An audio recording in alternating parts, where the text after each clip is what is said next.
Amelia Carter walked up to the most feared man in Colton Ridge and asked him to marry her. Her hands were shaking. Her voice didn't waver once. Every person on that main street stopped breathing. Women pressed their hands to their mouths. Men let their coffee cups hang in the air. Marshal Holt Dawson stared down at her from the top of the saloon steps. A man who had made outlaws beg. And nobody, not one soul in that entire town, could believe what had just come out of her mouth. If this story moves you, please subscribe to our channel and follow Amelia's journey all the way to the end. Drop a comment and tell us what city you're watching from. I want to see how far this story has traveled. Give. The morning Amelia Carter rode into Colton Ridge, she had $42 in a tin box. A letter she'd read so many times, the fold lines had gone soft, and a plan that every sensible person she'd ever known would have called suicide. She'd spent 3 days on a stagecoach that smelled of tobacco and wet leather, sitting between a cattle broker who took up more than his share of the bench and a woman in black mourning clothes who didn't say a single word the entire journey. Amelia hadn't minded the silence. She'd needed it. Every mile that rolled under those wheels was one more mile between her and the place she'd left behind the shop counter in St. Louis, where she'd been passed over for the milliner's apprenticeship because, as the owner had said to her face without blinking, "I need someone the customers won't stare at for the wrong reasons." She hadn't cried then. She wasn't going to start now. The stagecoach lurched to a stop in front of the Colton Ridge post station, and Amelia was the last one out. She stepped down onto the street carefully, the way she always did in new places, measuring the ground, making sure of her footing. A woman her size had learned early that stumbling in front of strangers was an invitation they couldn't resist. The street wasn't much to see. Dry goods store, livery, a saloon with a crooked sign, a church at the far end with whitewash peeling off its front boards, the kind of town that had survived by being too stubborn to die and too small to be worth burning down. She pulled her hat straight, picked up her carpet bag, and started walking. The first person who stared was a boy, maybe 9 years old, standing outside the dry goods store with a broom he'd forgotten to use. His mouth dropped open. Amelia met his eyes, nodded once, and kept moving. The second was a woman in an apron standing in the doorway of what appeared to be a laundry. She didn't bother to hide it. She just leaned against the doorframe and watched with the comfortable cruelty of someone who'd never had to question whether she had the right. By the time Amelia reached the middle of the main street, half the town had found reasons to be outside. She stopped in front of the general store and pulled the letter from her coat pocket. She unfolded it gently because the paper was nearly worn through and read the address one more time. Holt Dawson, Colton Ridge, Decker County. She'd found his name in a rancher's gazette listed under a small notice seeking a housekeeper for a working cattle ranch. The pay was modest. The conditions were described in 3 spare sentences. And at the bottom, in handwriting that pressed harder into the page than necessary, he'd written, "No references required. Show up able to work." She'd written to him. He'd written back, twice, 3 sentences each time. But he'd told her to come. What the Gazette notice hadn't told her, what nobody had bothered to mention in the 3 letters they'd exchanged, was that Holt Dawson was the man this entire county had organized its fear around for the better part of a decade. "You lost, honey." A woman's voice, sweet on the surface, sharp underneath. Amelia turned. 2 women stood near the water trough. Both were looking at her the way people looked at something that didn't belong in the landscape. "I'm not lost," Amelia said. "I'm looking for the Dawson Ranch." The taller of the 2 women, auburn-haired, sharp-chinned, let her eyes travel from Amelia's face to her boots and back up in a way that was meant to be seen doing. "The Dawson Ranch," she repeated. "What business would you have out there?"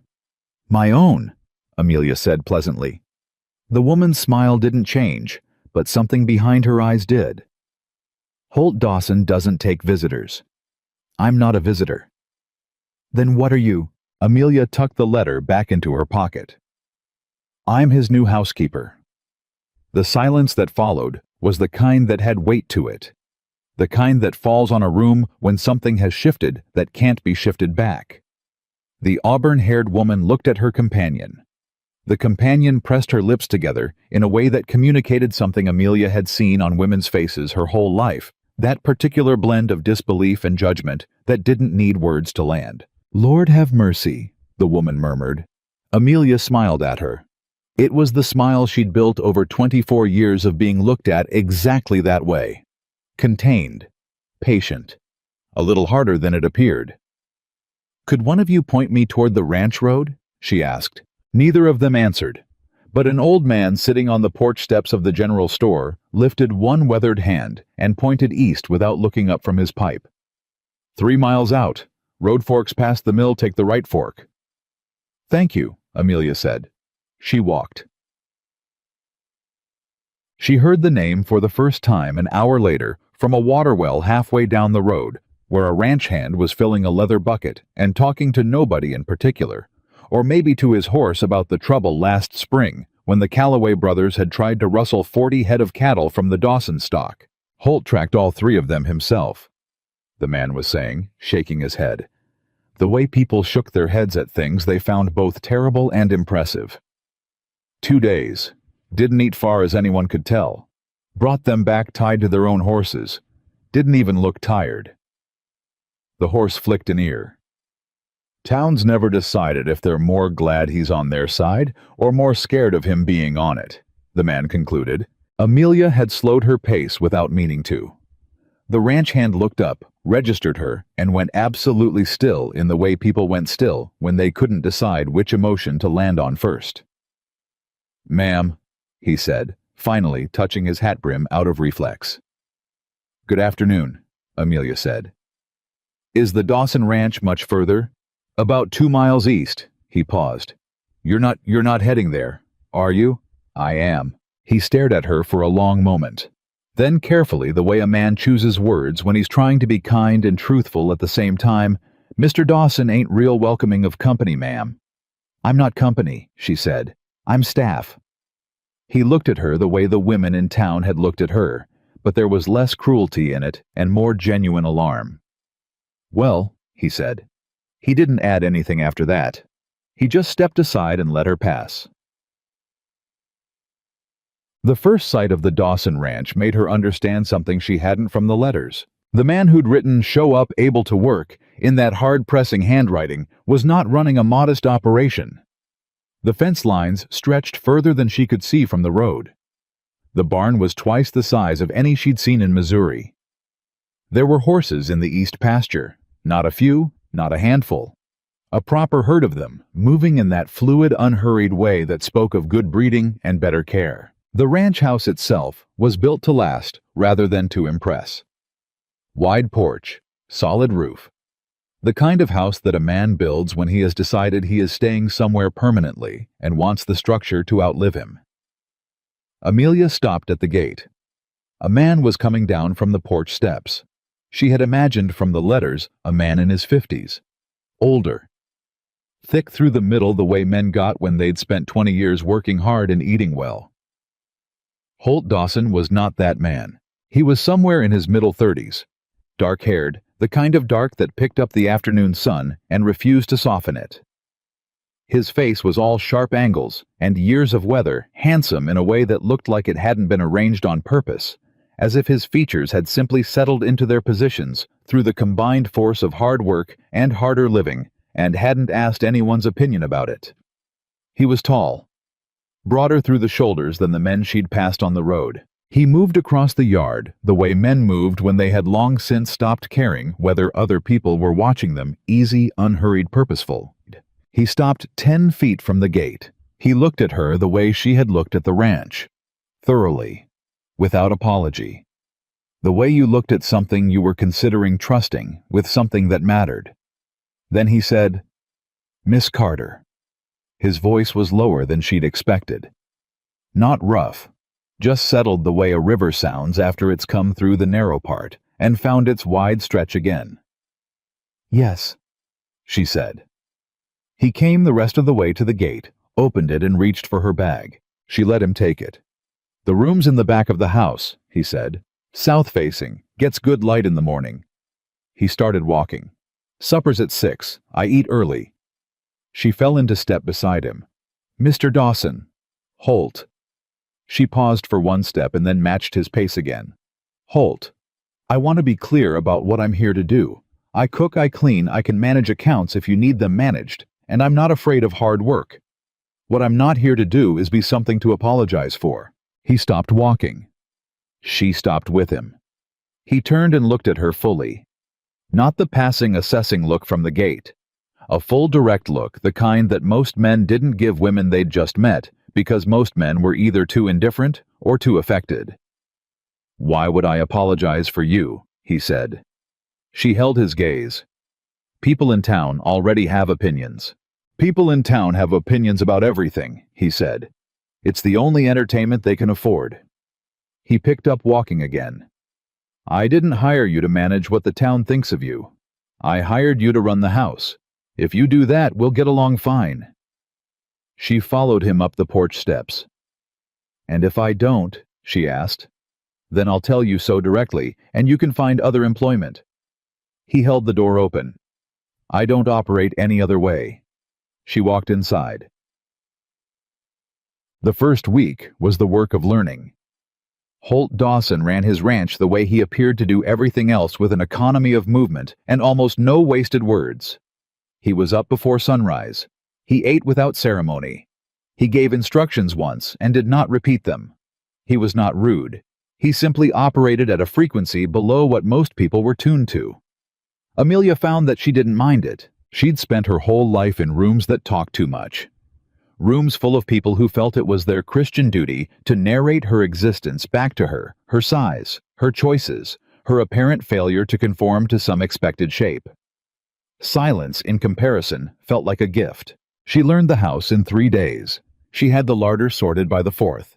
By the end of the week, she had negotiated with the dry goods store in town by letter delivered through the ranch hand named Clem, who rode in twice a week for better rates on flour and salt pork. When Holt looked over the figures, she put on his desk Friday evening. He was quiet for a moment. "You're good with numbers," he said. "I worked a shop counter for 4 years," she said. "Why'd you leave?" She met his eyes across the desk. "They decided I wasn't the right face for the front of the store." He held her gaze for a moment. Then he looked back at the figures. "Their loss," he said, and turned the page. She stood there a second longer than was strictly necessary, because in 24 years of explaining herself, nobody had ever responded to that particular explanation with 2 words that simple. The trouble started on a Tuesday. Amelia had walked into town herself because Clem had taken sick, and the flour situation couldn't wait, and she had learned by now that the miles didn't bother her, and the road was straight enough. She was coming out of the dry goods store with 2 sacks balanced against her when she heard the voice. "Well, look at that!" She turned. 3 women stood near the post office. She recognized the auburn-haired one from her first day in town. Her name was Dorothy Fenwick. Amelia had since learned wife of the town's banker, and apparently the person who had appointed herself to run the social arithmetic of Colton Ridge. "Mrs. Fenwick," Amelia said. "Miss Carter." Dorothy's eyes moved over her, and then moved in a direction that made her meaning plain toward the sacks, toward the way Amelia was standing, and back up again with a smile that did not involve warmth of any kind. "How are you finding life on the Dawson Ranch?" "Productive," Amelia said. "I'm sure it is." Dorothy paused, letting the air settle the way an experienced woman let air settle before she deployed a remark. "Holt Dawson hasn't had a woman out at that ranch since, well." She glanced at her companions. "Since quite a while. We all wondered what sort of woman he'd eventually settle on." There it was.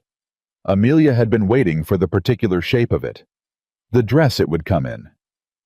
"I'm his housekeeper," Amelia said evenly. "Of course you are."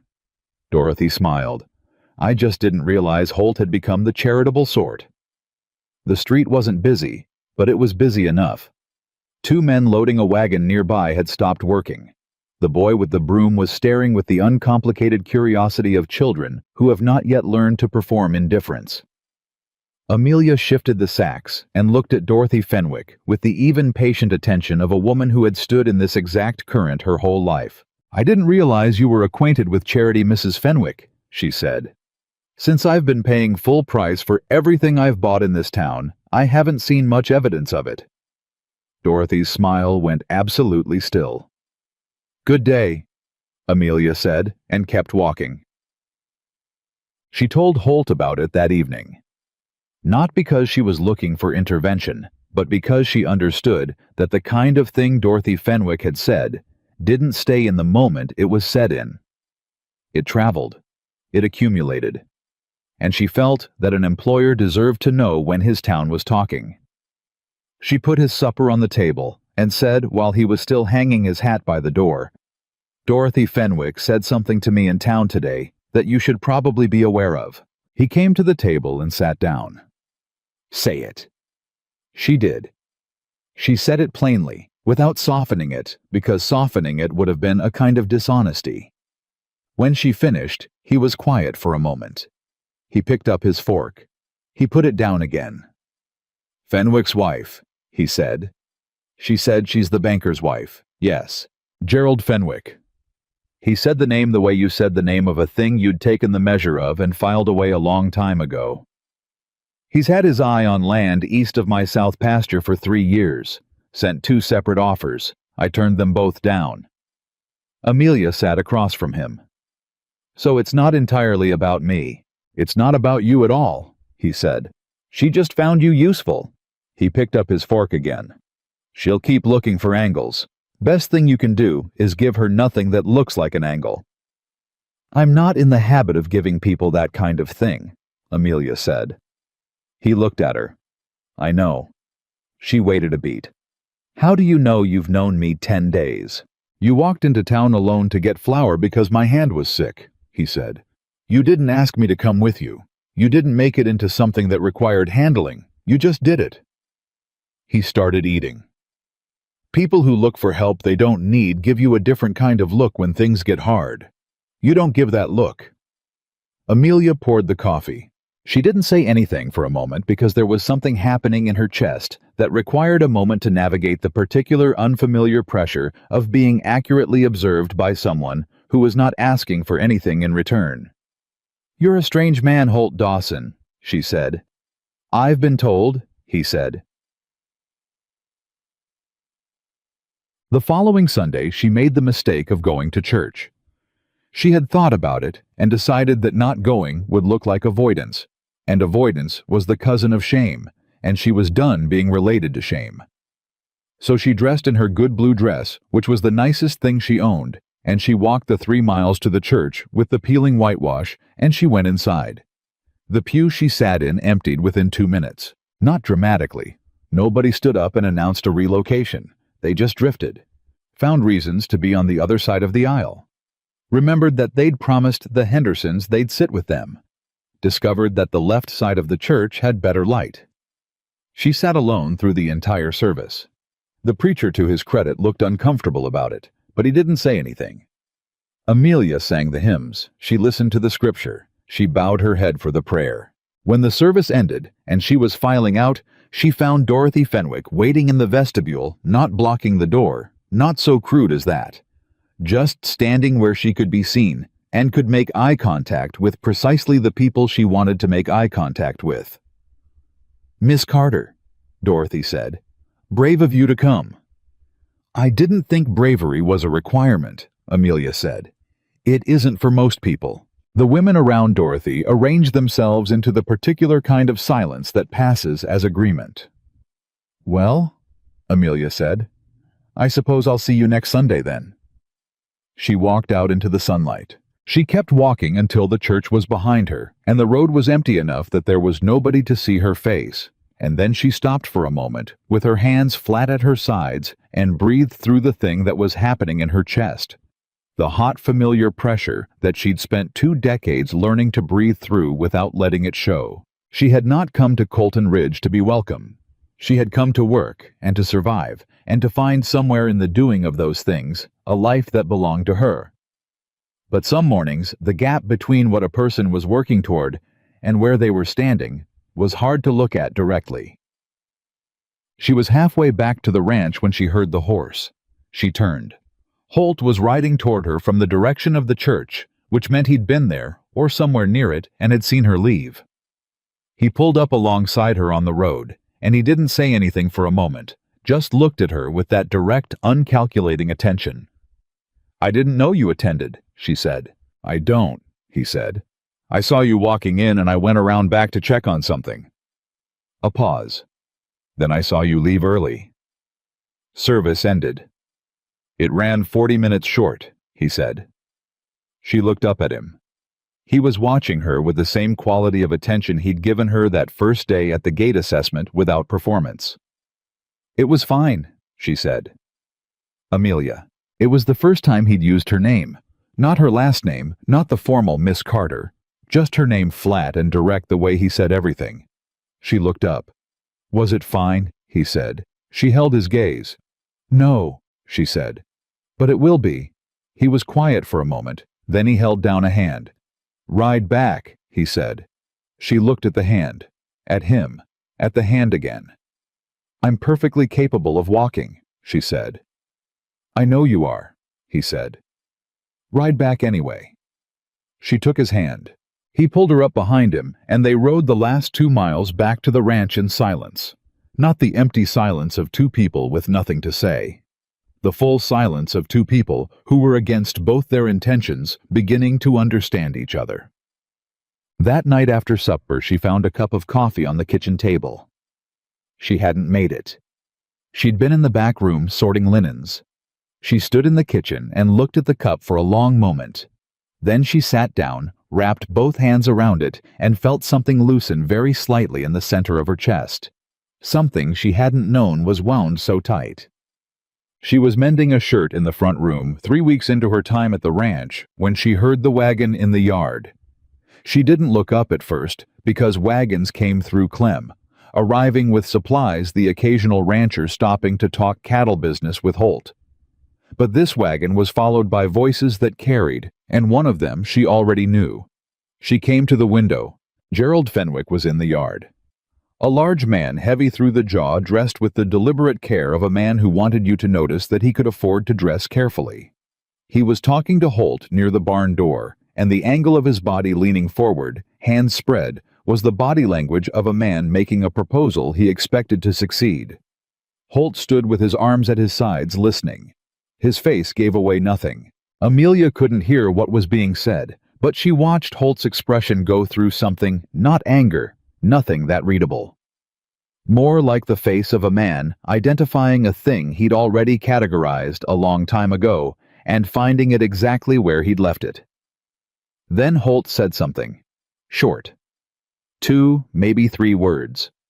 Fenwick's posture changed. The forward lean pulled back. The spread hands closed. He said something else longer, more forceful, the body language shifting toward pressure now. Holt didn't change at all. Fenwick pointed toward the house. Holt turned and looked at the house. He looked at the window. Amelia didn't move back from it. She held her ground. Holt turned back to Fenwick and said something that ended the conversation.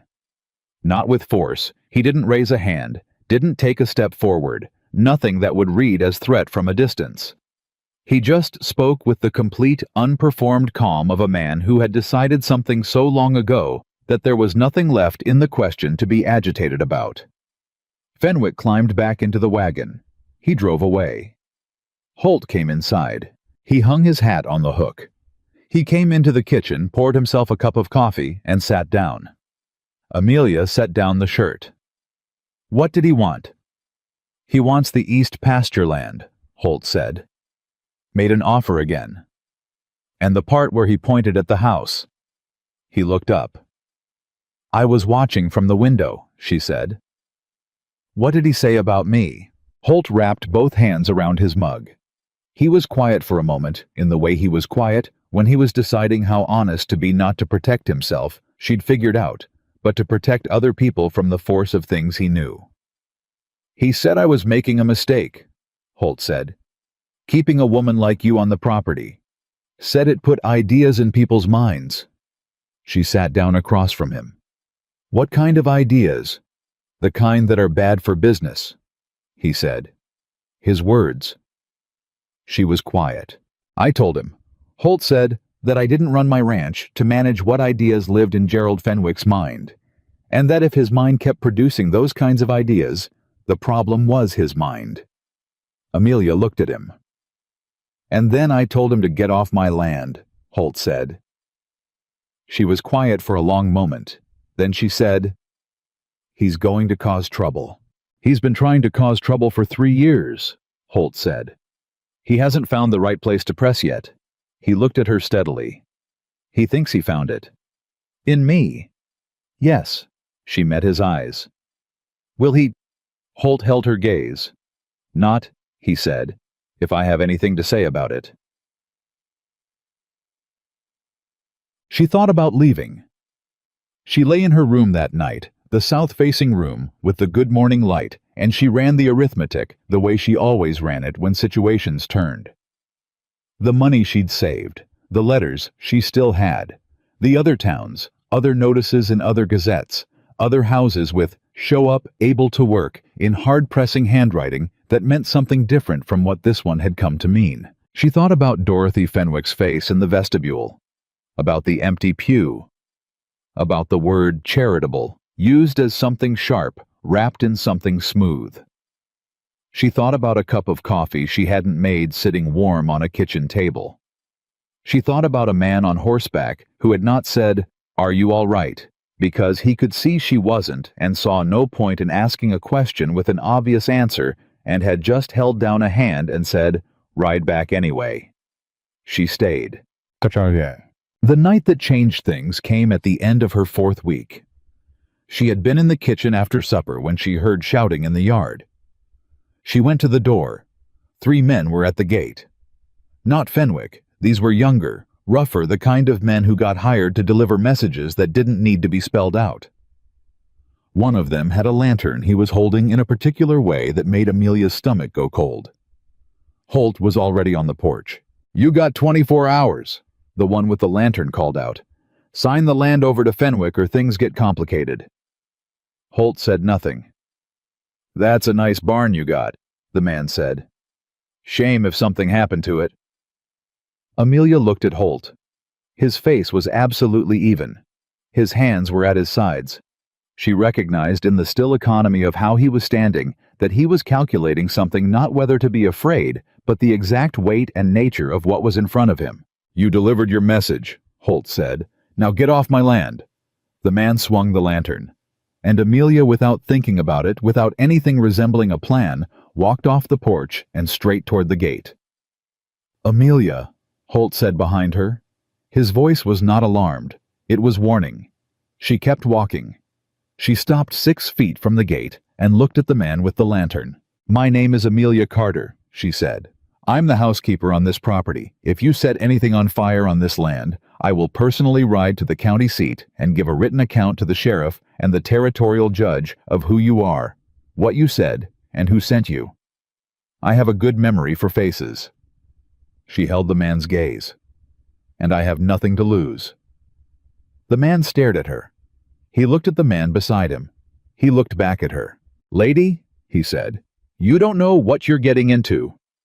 "I know exactly what I'm getting into," she said. "Do you—" A long silence. Then the man with the lantern turned his horse and left. The other 2 followed. She stood there until the sound of hoofbeats faded. Then she turned around. Holt was standing at the edge of the porch, watching her. In 10 years, from the look of his face, nobody had ever done that. Walked toward the thing that was supposed to make them walk away. He came down the steps. He stopped in front of her. He looked at her for a long moment. "You said you had nothing to lose," he said. She met his eyes. "I said it," she said. "Was it true?" She held his gaze. The night air had gone cool, and the stars were sharp and clear above the yard. "It was the truest thing I knew how to say at that moment," she said. He was quiet. Looked at the road where the men had gone, then back at her. "Go inside," he said. "Get some sleep." She turned toward the house. "Amelia." She stopped. "Thank you," he said. She went inside without answering. Not because she had nothing to say, because what was happening in her chest as she climbed those porch steps was something she needed to carry quietly for a while before she could put words around it. She went to the kitchen. There was already coffee on the stove. She sat down and held the cup in both hands, and for the first time since she had arrived in Colton Ridge, something in her chest that had been waiting tense and patient and wound very, very tight began very slowly to let go. The coffee was still warm when Holt came inside 20 minutes after she did. She heard him check the barn. She'd learned his sounds by now, the particular weight of his boots on the porch boards, the way he pulled the front door rather than pushing it. And then he was in the kitchen doorway, and he looked at her sitting there with both hands around the mug, and he didn't say anything for a moment. "They won't come back tonight," he said. "I know," she said. He poured himself a cup and sat down across from her. Not at the far end of the table, the way he'd sat those first few days when the distance between them was still being established. Across from her. Close enough that she could see the tension he was carrying in his jaw, the thing he hadn't let show in the yard, that he'd kept locked somewhere behind that steady face while 3 men with a lantern threatened everything he'd built. "You shouldn't have walked out there," he said. "No," she agreed. "It wasn't safe." "No," she said again. He looked at her. "That's all you've got?" 2 no's. "I'd do it again," she said. "So there's not much point in arguing about it."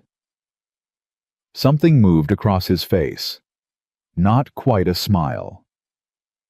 Holt Dawson's face didn't do smiles easily, she'd figured that out, but something in the same neighborhood, like a door that opened an inch before it caught itself. "Fenwick's going to escalate," he said. "I know. This isn't something that resolves quietly. He wants that land, and he's been patient about it for 3 years. Men like him stop being patient eventually." He turned the mug in his hands. "I'm telling you this because you should know what you're in the middle of. Not to frighten you." "I don't frighten easily," she said. "I noticed." She looked at him across the table. "What did he say to you the first time, when he made the offer 3 years ago?" Holt was quiet for a moment. "Said it was a fair price. Said a man running a ranch alone couldn't manage that much land indefinitely. Said he'd take good care of it." He paused. "Said I ought to consider whether I was holding on to something I didn't actually need." "And you said?" "I said I'd built what I had, and what I'd built was mine, and that the conversation was finished." She nodded slowly. He took that personally. "Men like Fenwick always take no personally," Holt said. "They've heard yes so often they forget no is a real word." She was quiet for a moment. Then, because it had been sitting in her chest since the yard, and she was a woman who had learned to say difficult things directly, "Why didn't you go to the sheriff?" He looked at her with the expression of a man who has been asked a question that has a long answer and isn't sure the other person wants the whole length of it. "Tell me," she said. He set down the mug. "Ed Carver's been sheriff here for 11 years. He's a decent enough man when the problem is simple. But Fenwick holds his note at the bank." He paused. "And the judge in this county has been having dinner at Fenwick's house twice a month for longer than I've been here." The kitchen was very quiet. "So there's no law," she said. "There's law," he said. "It's just arranged in a particular direction." She absorbed that. "Then what do you do?" "What I've always done," he said. "Hold what's mine. Wait for them to make a mistake." He looked at her steadily. "They always make a mistake. Men who are used to getting what they want get careless about how they get it." She sat with that for a long moment, turning it over. Then she said, "The county seat. You mentioned it's not in Carver's jurisdiction." He looked at her differently. "No. Different judge. Different sheriff. Then we need something written, something documented." She wrapped both hands around the mug. "If Fenwick escalates, when he escalates, you need a record that shows the pattern. Who he sent, what they said, when." She met his eyes. "I can write, clearly and precisely. I kept accounts for 4 years." He was very still for a moment. "You're talking about building a case," he said. "I'm talking about not being empty-handed when things get worse," she said. "Which they will." He looked at her for a long moment. Then he stood, went to the shelf above the fireplace, and came back with a leather journal, the kind used for ranch records, thick-paged, well-made. He put it on the table in front of her. "Start tonight," he said. "Date, time, names, exact words if you remember them." She pulled it toward her and opened to the first page. "I remember everything," she said. She picked up the pen. Yay! October arrived the way it did in that part of the territory, not with a single cold night, but with a gradual cooling that made the mornings different. The light thinner, the air carrying a clarity that summer had kept from it. Amelia had been on the Dawson Ranch for 5 weeks, and the shape of her days had settled into something that felt, if not entirely comfortable, then at least familiar. She rose before dawn, because Holt rose before dawn, and the kitchen needed to be warm and the coffee ready, and she had found to her own mild surprise that she didn't resent the early hours. There was something about the ranch in the dark that belonged only to the people who were awake in it. She cooked, she cleaned, she managed the household accounts with the same precision she'd applied to the shop ledgers in St. Louis, and she was aware without anyone needing to tell her that the numbers had improved. Not dramatically, but the way things improved when someone was paying steady attention to them gradually, solidly, in ways that added up. She also kept the journal. Every incident, every piece of information Clem brought back from town, every wagon that slowed at the property line. She wrote it all down in her clear, precise hand with dates and times and exact language. Holt had found her writing in it one evening and stood in the doorway for a moment before saying, "You've got 14 entries." 15, she said. The Caldwell boy rode past twice on Saturday, different times, wrote them separate. He crossed to the desk and looked over her shoulder at the page. His proximity was something she'd stopped bracing against somewhere in the 3rd week. The way you stopped bracing against a thing once you understood it wasn't coming for you. "The Caldwell boy works at the livery," he said, "and the livery is owned by his uncle," she said, "whose brother-in-law holds a position at Fenwick's bank." She turned to look at him. "I asked Clem." He straightened, looked at her. "You've been mapping his connections," Holt said. "I've been doing what makes sense," she said. "If you're going to fight someone, you ought to know the shape of what you're fighting." He was quiet for a moment. Then, "Where'd you learn to think like that?" "I spent 4 years being underestimated by people who then made poor decisions because they assumed I wasn't paying attention." She turned back to the journal. "I paid attention." He went back to his chair without saying anything else, but she heard something in the silence that had a different quality than the usual kind. Something that was... She thought the sound of a man revising an assessment he hadn't known he still needed to revise. The first time they really argued was a Thursday morning 11 days into October. Amelia had written a letter. She'd done it at dawn before Holt was up working quickly, because she knew if she thought about it too long she'd talk herself out of it. She addressed it to the office of the territorial judge in the county seat, not a complaint, not yet, but an inquiry. Formal, careful. Asking about the process for filing documentation regarding land dispute threats. She left it on the kitchen table. Holt found it when he came down for coffee. He read it without sitting down. Then he looked at her. "You were going to send this without telling me," he said. "I was going to tell you at breakfast." "That's not the same thing as asking." She turned from the stove. "You're right. It's not." She met his eyes. "I'm not asking, Holt. I'm telling you what I think needs to happen. You can disagree. But I wrote the letter, and I'd like to send it." The silence in the kitchen had a different quality than the ones she'd grown used to. This one had friction in it. "You don't know how this county works," he said. "I'm learning," she said. "And what I've learned is that the county seat operates separately from Carver and from Fenwick's dinner arrangements. So that's where we go. We." He said the word carefully, the way you said a word when you weren't sure it meant the same thing to both people using it. She held his gaze. "You hired me to run the house.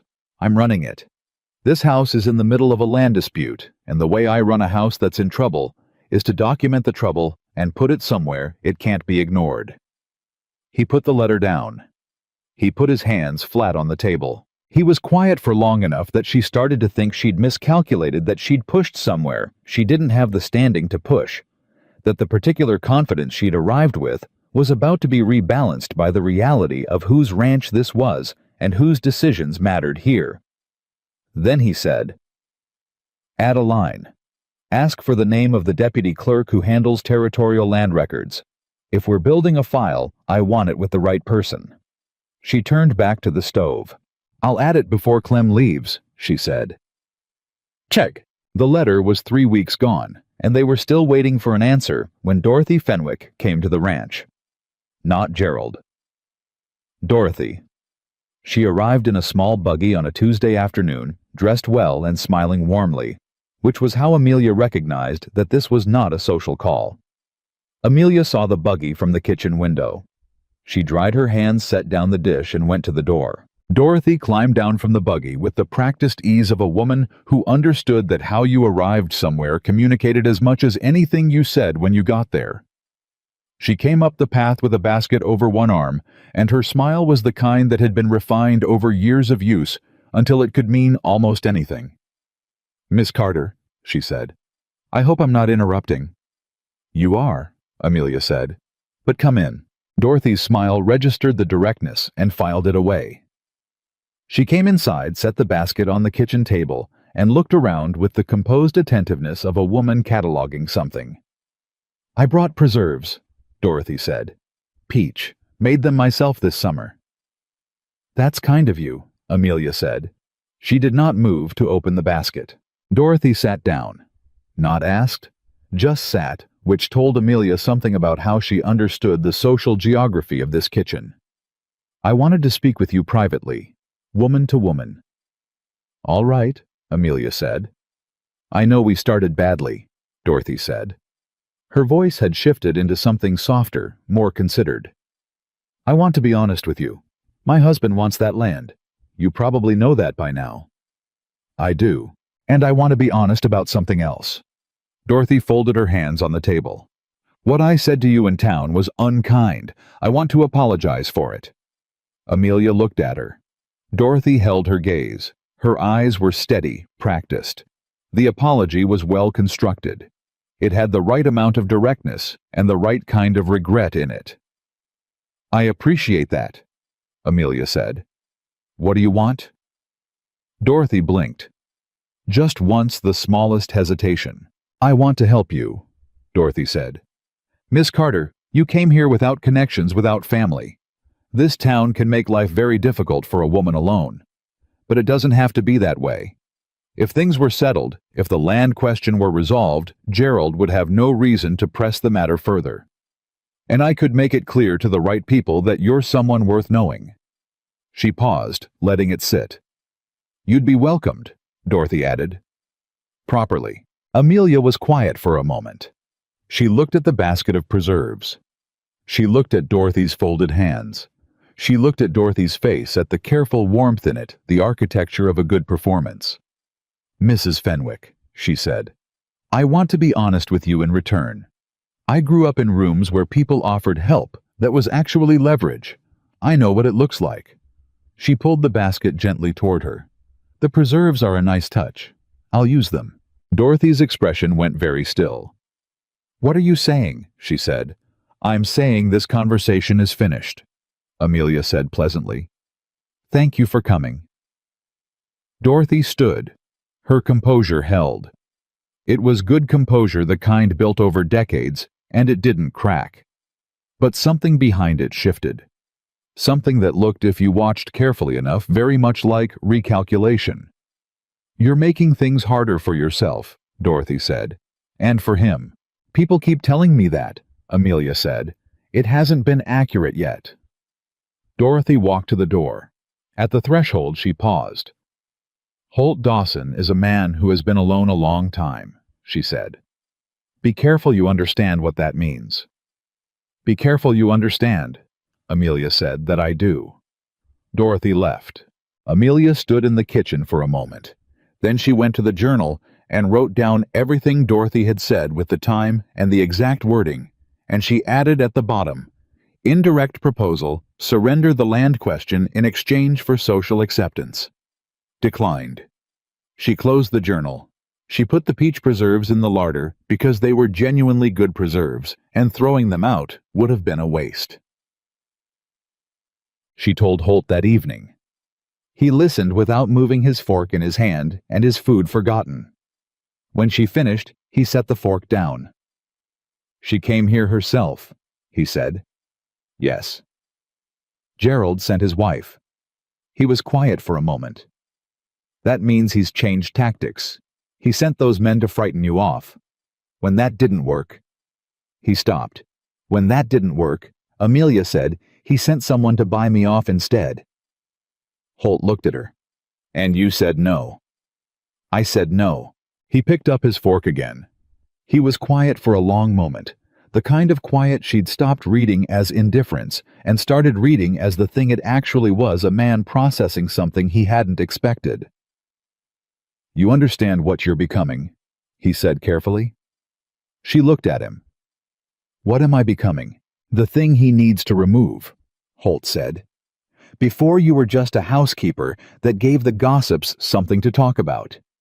Now you've turned down both his approaches and you're documenting everything." He met her eyes. "You're not in the background anymore, Amelia." She absorbed that. "I was never going to be in the background," she said. "I'm not built for it." "No," he said. "You're not." He went back to eating. She watched him for a moment, this man who gave away almost nothing, who operated in an economy of expression that would have baffled most people she'd ever known, who had just told her in the plainest terms he could manage that he was aware of the danger she was in and that it mattered to him. "Holt," she said. He looked up. "Why haven't you sold?" she said. "That land. You could take what Fenwick's offering and leave this county. Start somewhere without the history. You've got the horses, you've got the capital. You could go anywhere."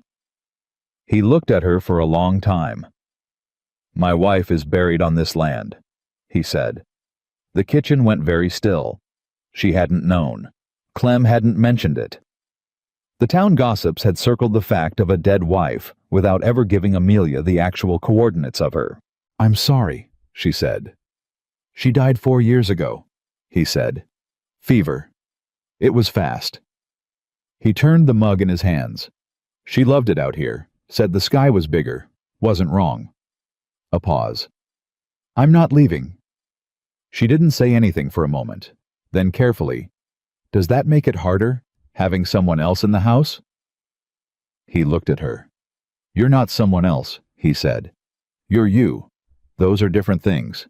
She didn't know exactly what he meant by that, and she suspected he wouldn't clarify if she asked, so she didn't ask. But she held it, turned it in her mind, the way you turned something that deserved handling with care. The letter from the county seat arrived on a Friday 3.5 weeks after Amelia had sent hers. She brought it inside and sat with it unopened until Holt came in from the barn, because it didn't seem right to open it alone, not because she needed his permission, but because what was inside it belonged to both of them now. He came in, saw the envelope in her hands, and washed up at the basin without rushing. Then he came to the table and sat down. She opened it. The letter was from a man named Deputy Clerk Samuel Oakes, and it was 3 pages long, and it was everything she had hoped it might be and more. Oakes had heard of Fenwick. The name appeared twice in the letter in a way that communicated without stating directly that the office of the territorial judge was aware of Gerald Fenwick's methods and was not inclined toward him. Oakes outlined exactly what documentation was needed to open a formal land dispute protection file. He named the 2 judges who held jurisdiction over Decker County from the territorial level. He included a form. He also added in a postscript in smaller handwriting, "The inquiry was well organized and well reasoned. If the situation escalates, correspond directly with me rather than through the county office." Amelia set the letter on the table. Holt read it once. Then he read it again. Then he looked at her. "You knew how to write it," he said. "To make them take it seriously. I knew what kind of letter gets read and what kind gets filed in the wrong pile," she said. "There's a difference." He was quiet. Then, "How?" She met his eyes. My father wrote letters, appeals petitions. He was a man who believed that the right words in the right order could move things that seemed fixed. He was right mostly. He taught me. She paused. He died when I was 16. I kept writing. Holt looked at her for a long moment. Not with pity, she would have closed the conversation immediately if she'd seen pity. With something more considered than that. Something that looked more like recognition. He did a good job, Holt said. She smoothed the letter with one hand. He did. The second Sunday she went to church, something was different. She'd kept going. She'd told herself she was going to keep going, and she had every Sunday in her good blue dress, and she'd sat alone in her pew and sung the hymns and held her head exactly as level as it had always been. If the town wanted to watch her, she'd give them something worth watching. This Sunday, when she sat down, the pew didn't empty. It wasn't that people rushed to fill it. Nobody made a point of sitting with her. But a woman named Ruth Halliday, older, broad-shouldered, a rancher's wife from the north side of the valley, sat 2 spaces down and did not drift away. And a young woman with 2 small children sat behind Amelia and didn't move her children to the other side. It wasn't much. It was enormous. After the service, Ruth Halliday stopped her on the steps. "You're the Carter woman," Ruth said. She had the direct, evaluating manner of someone who had spent decades making fast, accurate judgments about people and trusted her own results. "I am," Amelia said. "You turned Dorothy Fenwick away from your door," Ruth said. "Tuesday last." Amelia absorbed the fact that this was already known and moving through the network of the town's information and filed it accordingly. "I did." Ruth looked at her for a moment. Then she said, "My husband's had 2 offers from Gerald Fenwick in the last year. We've turned them both down." She paused. "We've been doing it alone." Amelia held her gaze. "You don't have to." Ruth was quiet for a moment. "I'll call on you," she said. "Next week, if that's all right." "I'll have coffee ready," Amelia said. Ruth nodded once sharply and walked away. Amelia stood on the church steps in her good blue dress and watched her go, and felt for the first time since she'd arrived in Colton Ridge that the shape of the thing around her had shifted, not completely, not dramatically, but in the way that a current shifts when something changes upstream.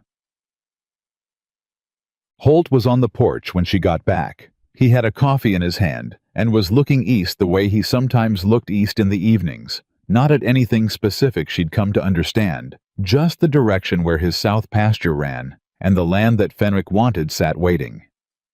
"Good service," he said. "Better than usual," she said, and told him about Ruth Halliday. He was quiet for a moment when she finished. "Ruth's husband Tom is the best rancher in the North Valley," he said. "He and I have traded stock twice. Good man." He paused. "If he's been holding against Fenwick's pressure alone for a year, he's been doing it the hard way." "He doesn't have to anymore," Amelia said. Holt looked at her. "You're building something," he said. She sat down on the steps below the porch. The afternoon was cooling, the light going toward gold on the east pasture. "I'm doing what makes sense," she said. "Fenwick's approach only works if everyone is isolated. If people know they're not alone, if they're connected, if they're talking, he loses the leverage." "That's a strategy," Holt said. "That's not just common sense." "Maybe I have some strategy," she said. He was quiet for a moment.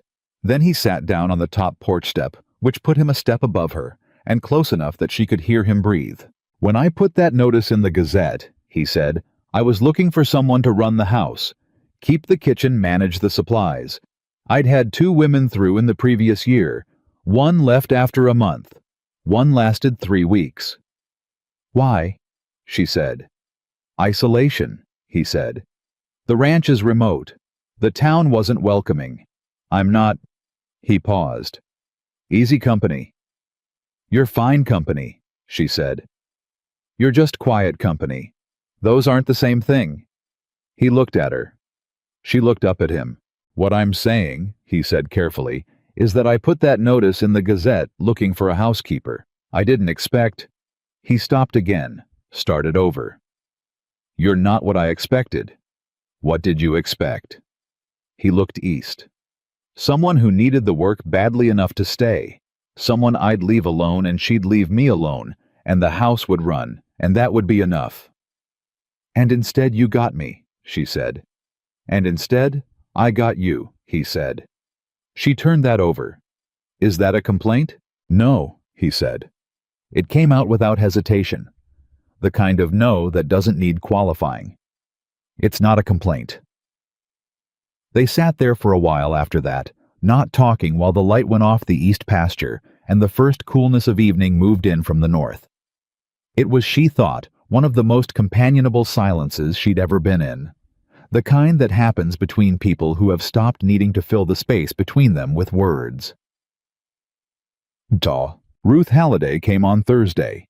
She came with her husband Tom, which was not what Amelia had expected, and she brought 2 other women from the North Valley whose names were Vera Coles and Margaret Ostrander, which was also not what Amelia had expected. They sat around the kitchen table and talked for 2 hours.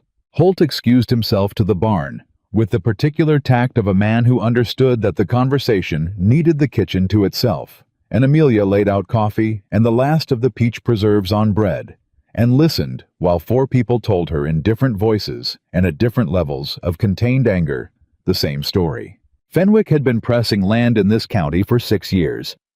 He'd bought some legally early on. Then the prices he offered started dropping. Then the offers stopped being offers and started being the kind of conversations that left you feeling like you'd been threatened without being able to say exactly what had been threatened. He called in Tom's note, Vera said. Her voice was quiet and hard. Last spring, said the bank needed to restructure. He gave us 60 days. How'd you manage it? Amelia said. We sold 20 head, Tom said. He said it the way you said the name of something you'd had to do that left a mark. Cleared the note, but we're running lean now. If he does it again. He'll try again, Amelia said, when he thinks you're weak enough. He can't call a note that's been paid, Margaret said. He'll find another angle, Amelia said. That's what he does. He finds angles. She looked around the table. Unless there's no angle to find. She got up and went for the journal. She put it on the table. Everything I've documented, she said. Dates, names, exact language. I have a contact at the county seat who's opened a file. She looked at them. If each of you adds your accounts in writing with dates with the same level of detail, we're not 4 separate families anymore. We're a pattern.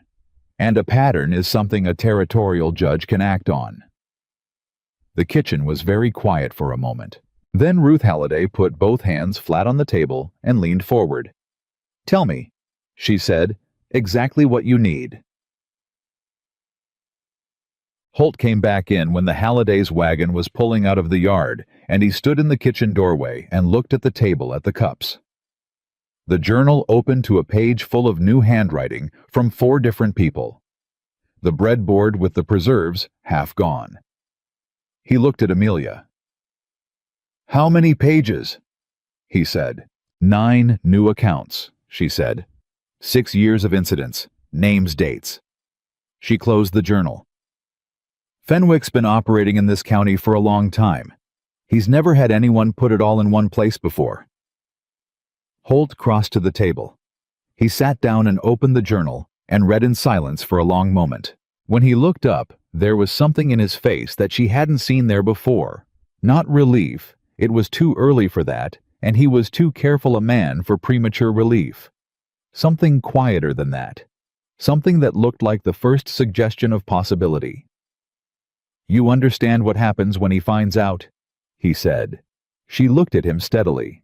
Yes. He's going to come at us harder. I know. He closed the journal. You're still not frightened. I didn't say I wasn't frightened, she said. I said I wasn't going to let it stop me. Those are different things. Holt looked at her for a long moment. Then he said quietly, the way he said things that mattered. I reckon I ought to tell you something. She waited. The day you walked up to that gate, he said, with your bag. and the whole town had already seen you come down off the coach and made up their minds. He paused.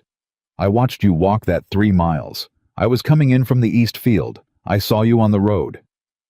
She stared at him. You were in the field when I arrived. I saw how you walked, he said, like there wasn't a thing in the world that could make you turn back. He met her eyes. I haven't seen anybody walk like that in a long time.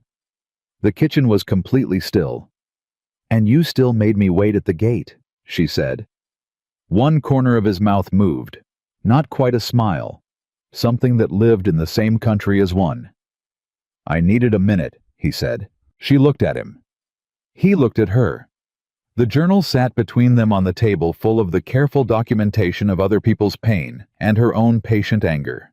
And outside the window, the evening was coming in cold from the north. And in the kitchen, there was lamplight and warmth and 2 people sitting across from each other who had arrived without entirely intending to at something that felt very much like trust. She reached across the table and turned the journal so it faced him. Read the last page, she said. He read it. Then he looked up. You think Oakes will act on this? He said. I think Samuel Oakes has been waiting for exactly this kind of file, she said.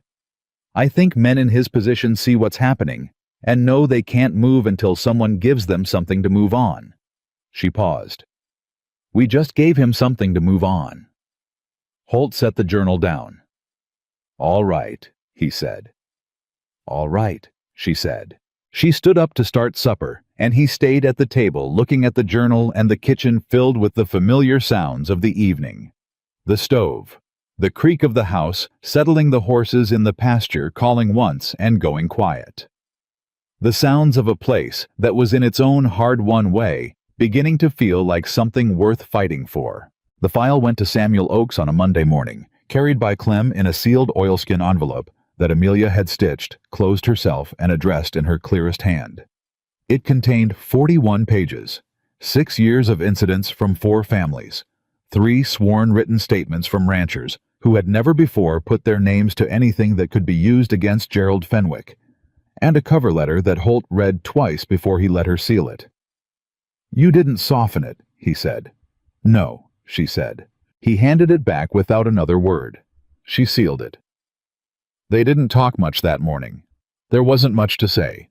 They'd done what they could do from a distance, and now they were waiting, and waiting was the part neither of them was built for. Clem left before sunrise. Amelia made breakfast. Holt ate and went to the barn. She washed the dishes and stood at the kitchen window for a long moment, watching the road east, and then she went back to work, because standing at windows accomplished nothing, and she had a household to run. It was 3 days before anything happened, and then everything happened at once. The first sign was Clem. He came back from town on Wednesday, not at his usual mid-afternoon, but at noon, which was wrong, and he came fast, which was more wrong, and when he rode into the yard, Amelia was already on the porch because she'd heard the horse coming at a pace it didn't usually come. Clem was a quiet man by nature, the kind of ranch hand who communicated mostly through efficient motion, and would go a full workday without saying more than a dozen words. He was not a man given to alarm, so the fact that his face was doing something she'd never seen it do before was information. "Where's Mr. Dawson?" he said. "East pasture," she said. "What happened?" Clem looked at the east pasture, and then back at her, and made the rapid calculation of a man deciding whether to wait for his employer or use the time he had. "Fenwick was at the bank this morning," he said. "Pulled in 3 of his men. I heard them talking outside the feed store didn't mean to they were just loud about it." He paused. "They know about the file, Miss Carter. Somebody told him." She went very still.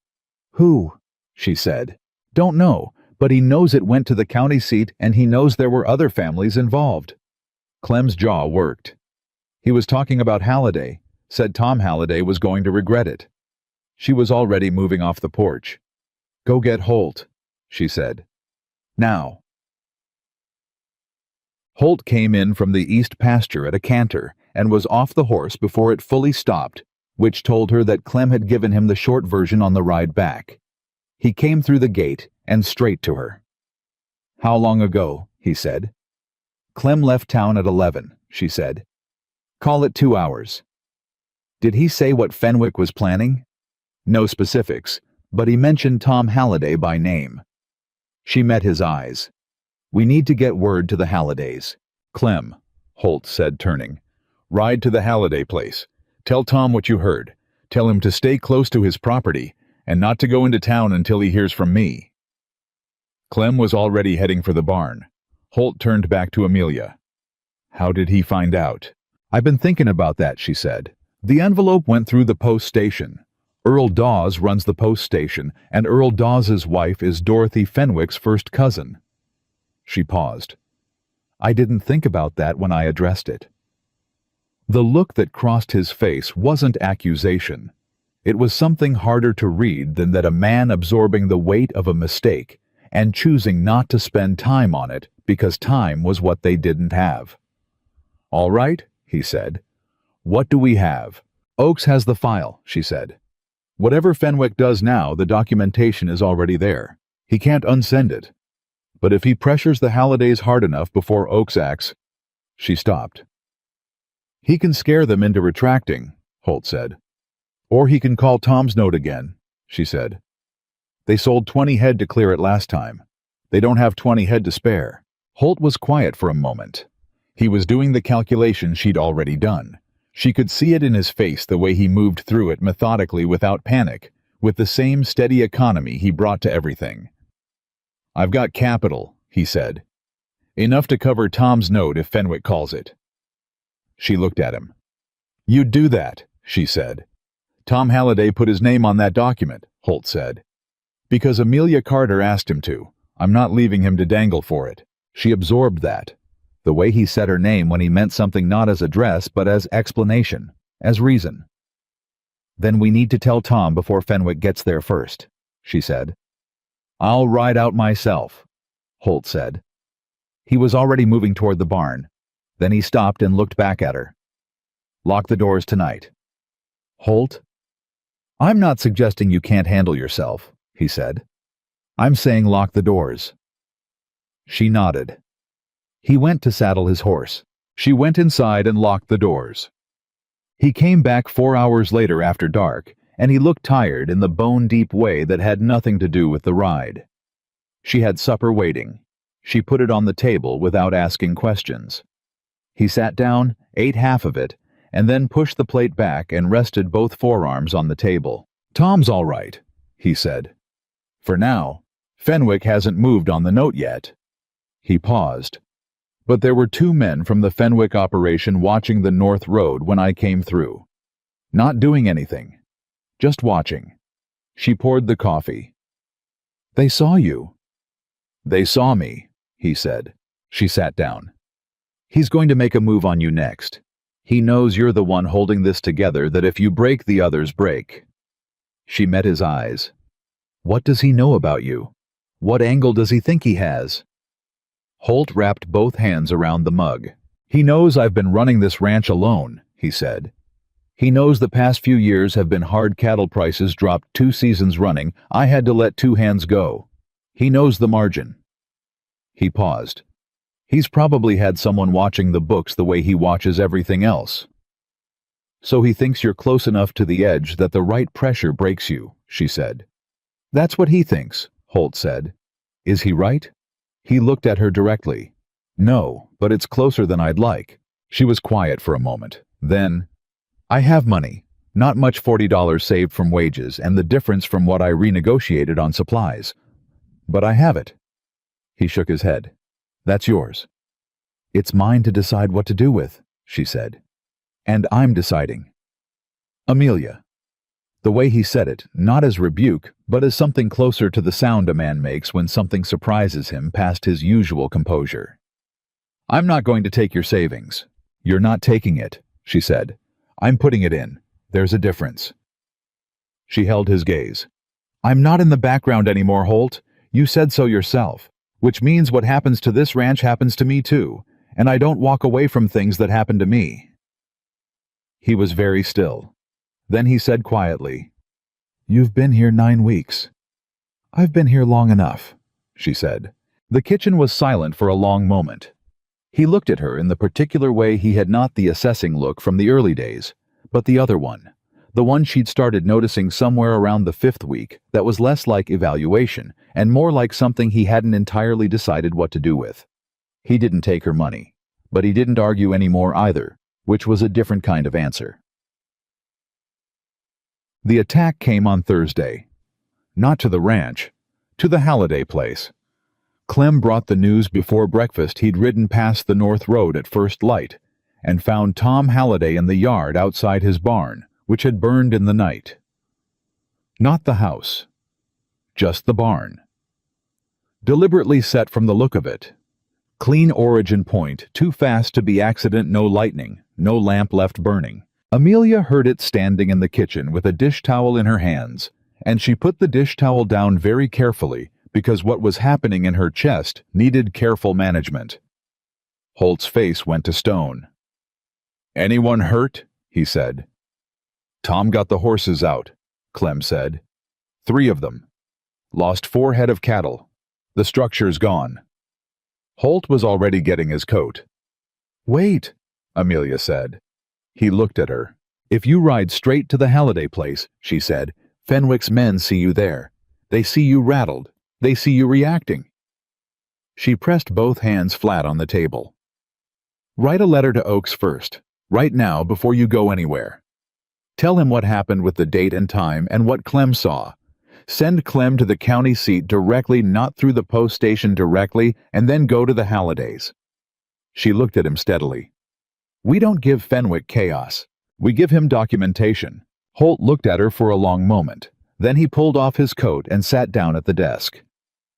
"Tell me exactly what to write," he said. She stood at his shoulder and dictated.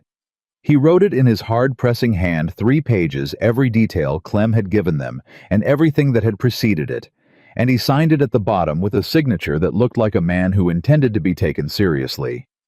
Clem rode for the county seat within 20 minutes. Holt rode for the Hallidays. Amelia stayed at the ranch because someone had to, and because she understood that her staying was itself a statement that the Dawson Ranch was not abandoned, was not rattled, was not going anywhere. She made herself a cup of coffee. She sat down at the kitchen table. She opened the journal and wrote Thursday, November 14th. Halliday barn destroyed by fire. Deliberate. Clem Weber witness. Formal notification dispatched directly to Deputy Clerk Oakes County Seat, bypassing local post. She closed the journal. She picked up her coffee. Her hands were not entirely steady, and she let them be what they were because there was no one in the kitchen to perform steadiness for. Holt was at the Halliday place for most of the day. He came back in the late afternoon with Tom Halliday riding alongside him, and Ruth Halliday in the wagon behind with 2 children. Amelia hadn't known they had a girl of maybe 8 and a boy a little younger. Amelia had the extra room made up before they arrived. She didn't know how she'd known to do it, but she had. And when Ruth Halliday climbed down from the wagon and looked at the house and at Amelia standing on the porch, something in Ruth's face did a thing that Amelia recognized, the particular loosening of a woman who has been holding herself together for a very long time and has just been given the first safe place to let up. "Come inside," Amelia said. "The children can sleep in the back room. There's a cot and there's enough blankets." Ruth looked at her for a moment. Then she said very quietly, "Thank you." The children came inside. Amelia fed them.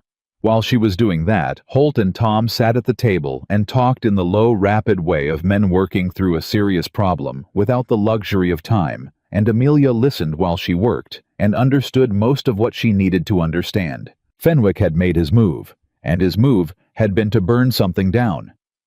"He wanted us frightened," Tom said. His voice was even, but underneath it was something hard and cold. "He wanted us to pull our names off that document and go quiet." "He's going to be disappointed," Holt said. "He burned my barn, Holt." Tom's voice cracked slightly at the edge of the words.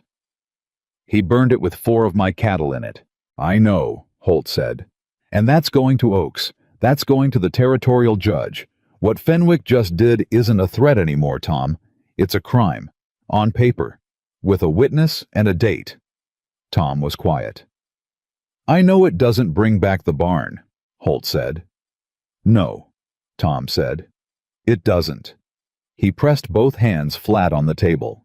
But I'm not pulling my name off that document. If that's what he wanted, he just guaranteed he's not getting it.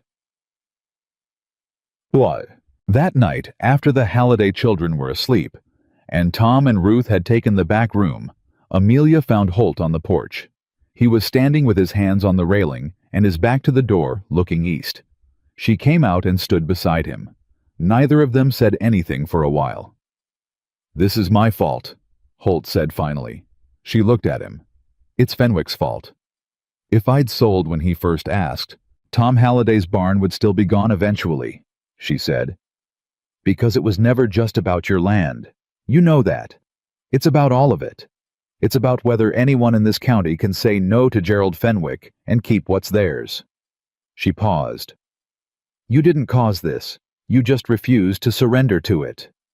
He didn't say anything for a long moment. Then, "There are children sleeping in my back room because a man set fire to their barn." "Yes," she said. "And tomorrow, there will be a record of it at the county seat in the hands of a man who has been building a picture of Gerald Fenwick for longer than we know, and the picture just got a lot clearer." She turned to look at him. "This is not the end of something, Holt. This is Fenwick making his first real mistake." He looked at her. "You're sure of that?"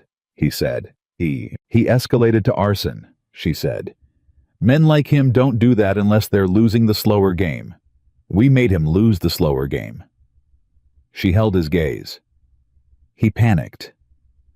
Holt was quiet for a moment. Then something in his shoulders let down, not completely.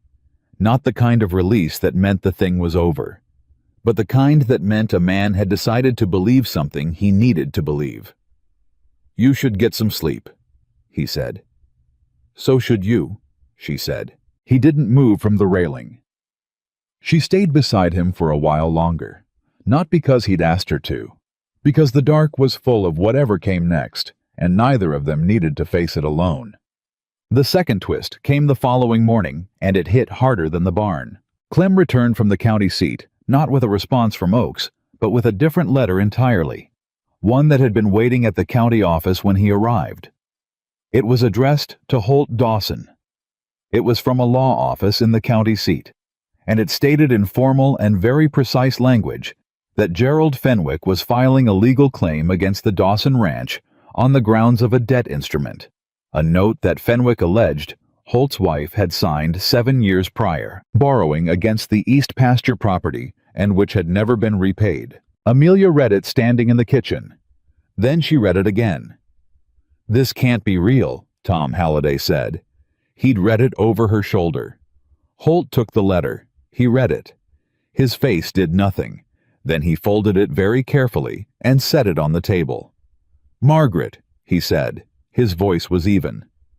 "That's my wife's name on this document." "I know," Amelia said. "She never signed anything like this," he said.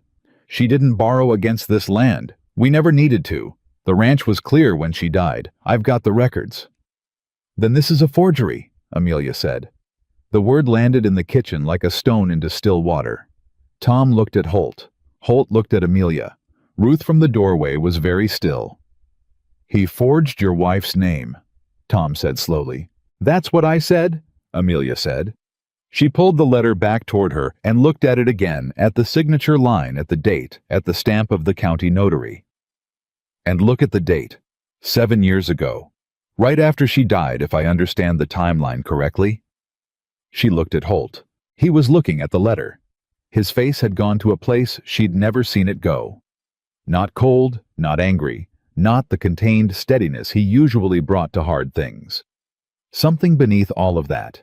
Something raw, and very old, and very quiet. "He used her name," Holt said. The kitchen was absolutely still. "Yes," Amelia said softly. He stood up from the table. He walked to the door. He stopped with his hand on the frame and stood there for a moment with his back to the room, and nobody said a word. Then he said very quietly, "I need a few minutes." He went outside. Ruth looked at Amelia. Amelia looked back. Something passed between them that didn't need words, the recognition of a line that had just been crossed by a man who had miscalculated badly what it meant to use a dead woman's name against the man who had loved her, Tom said slowly. Fenwick's made another mistake. A bigger one than the barn, Amelia said. She pulled the journal toward her. And we're going to document every inch of it. Holt came back inside 20 minutes later. He was composed. The rawness was still there if you knew where to look, but he'd put it somewhere he could manage, and he came back to the table and sat down. Tell me what we need, he said. We need your original land records, Amelia said. Everything from before your wife died, deed documents, any correspondence from the bank, anything that establishes the state of the property at that time. In the strong box under the floor in the back bedroom, he said. I'll get them. And we need to write to Oakes, she said. Not just about the arson now, about this, because this is bigger than the barn Holt. This is documentary fraud. This is a forged signature on a legal instrument. She held his gaze. If Oakes didn't have enough to move before he does now. I'll write it, Holt said. We'll write it together, she said. He looked at her for a moment. Then he nodded. He got the strongbox. She got the pen. They spread everything on the kitchen table. Deeds, correspondence receipts, the record of the mortgage that had been paid off 6 years before the date on Fenwick's fraudulent note. And Amelia laid it all out with the methodical precision of a woman who understood that the truth was only as useful as the documentation supporting it. Tom and Ruth sat at the edges of the table and handed things when asked, and the kitchen filled with the concentrated silence of people working toward something that mattered. Holt wrote. Amelia checked each page against the records, noting discrepancies, cross-referencing dates. 3 hours passed. The children woke up, and Ruth took them outside, and Clem made everyone coffee at some point, and nobody thanked him because they were too focused to remember to. When they finished, they had 4 pages. Clean, dated, precise. Every document referenced and numbered. The forged note identified against the original land records with specific discrepancies noted. Amelia signed her name at the bottom as witness. Holt looked at her signature for a moment. You understand that puts your name on this, he said. My name's been on this since I walked up to your gate, she said. I just made it official. He held her gaze for a moment that was long enough to carry something neither of them had yet put into words. Then he signed his own name below hers.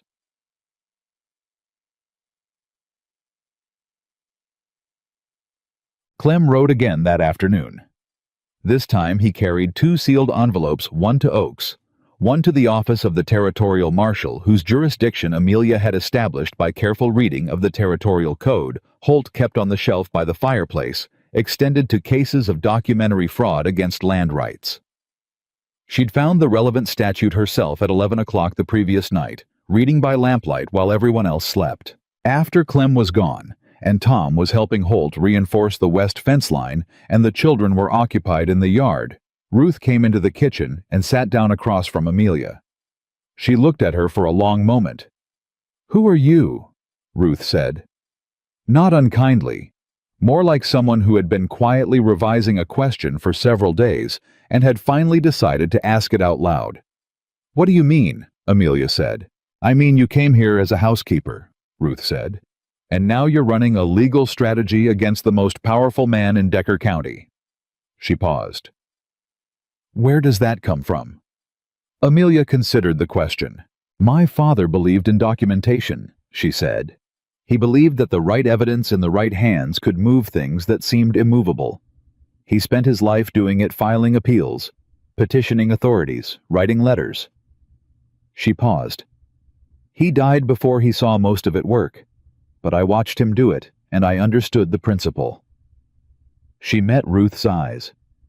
The principle is truth matters more than power, but only if you're willing to do the work of making it visible. Ruth was quiet for a moment. Your father raised a remarkable woman, she said. Amelia looked at her.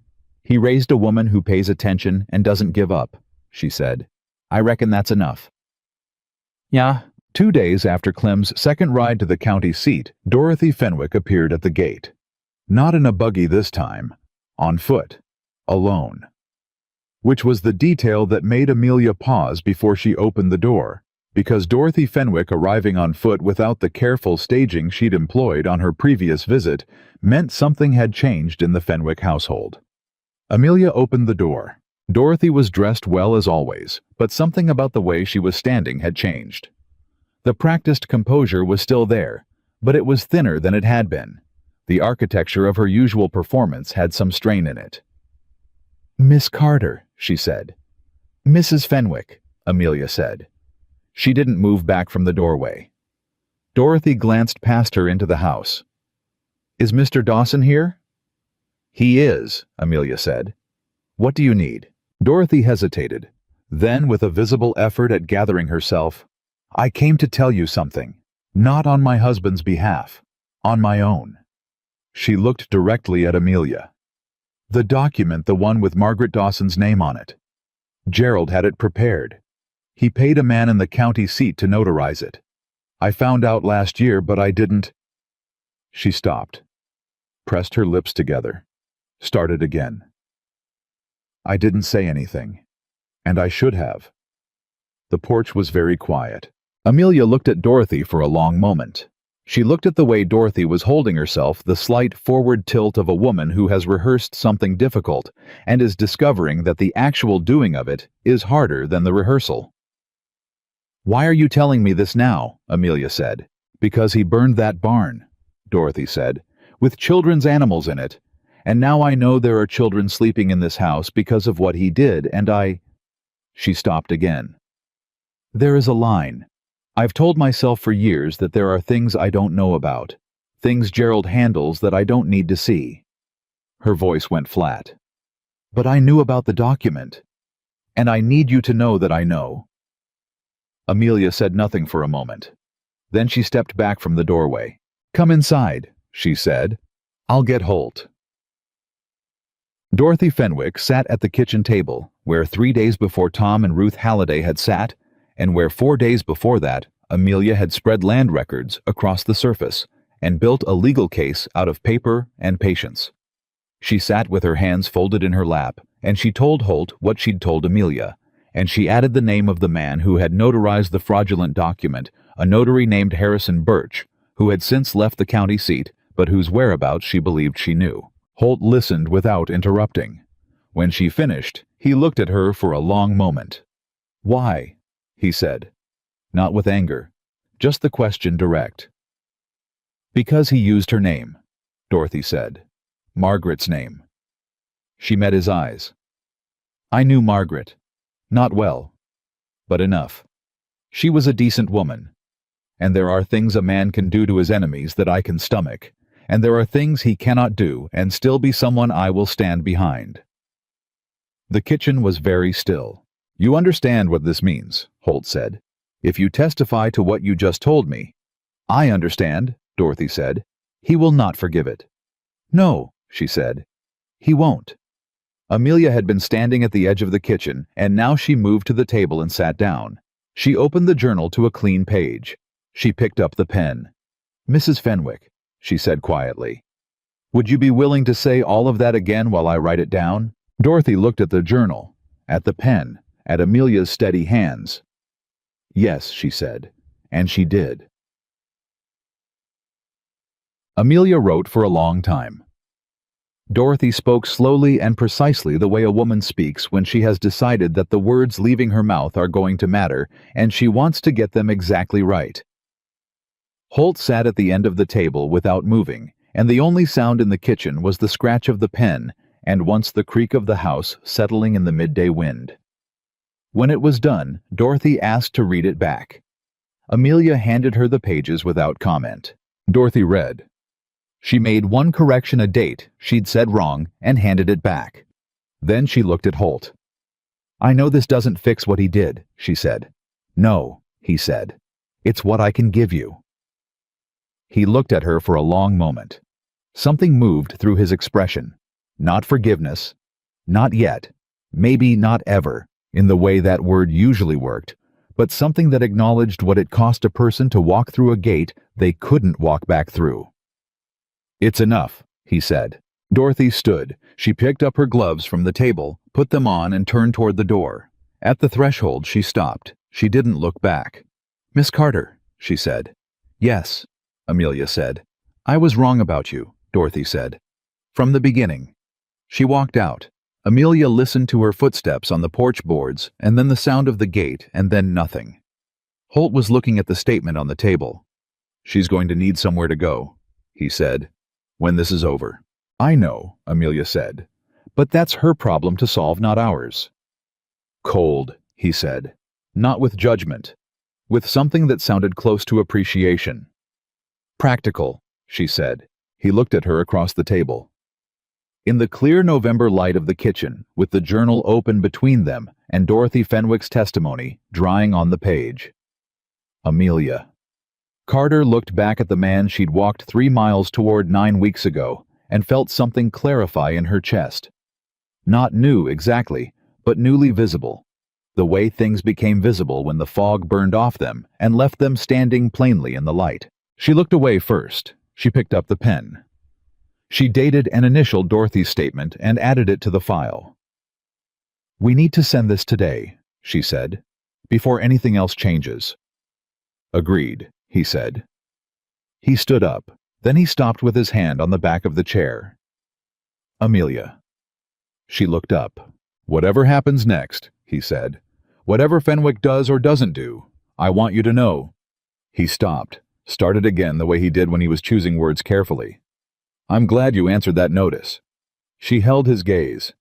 "So am I," she said. He went to find Clem.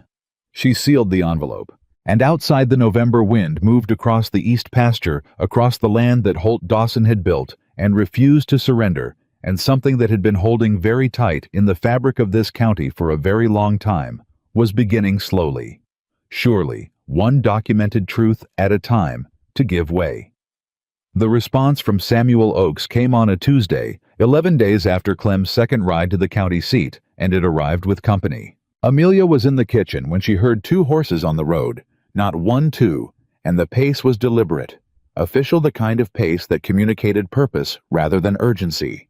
She went to the window. Then she went to find Holt. He was already on the porch. The 2 men who came through the gate were not from Colton Ridge.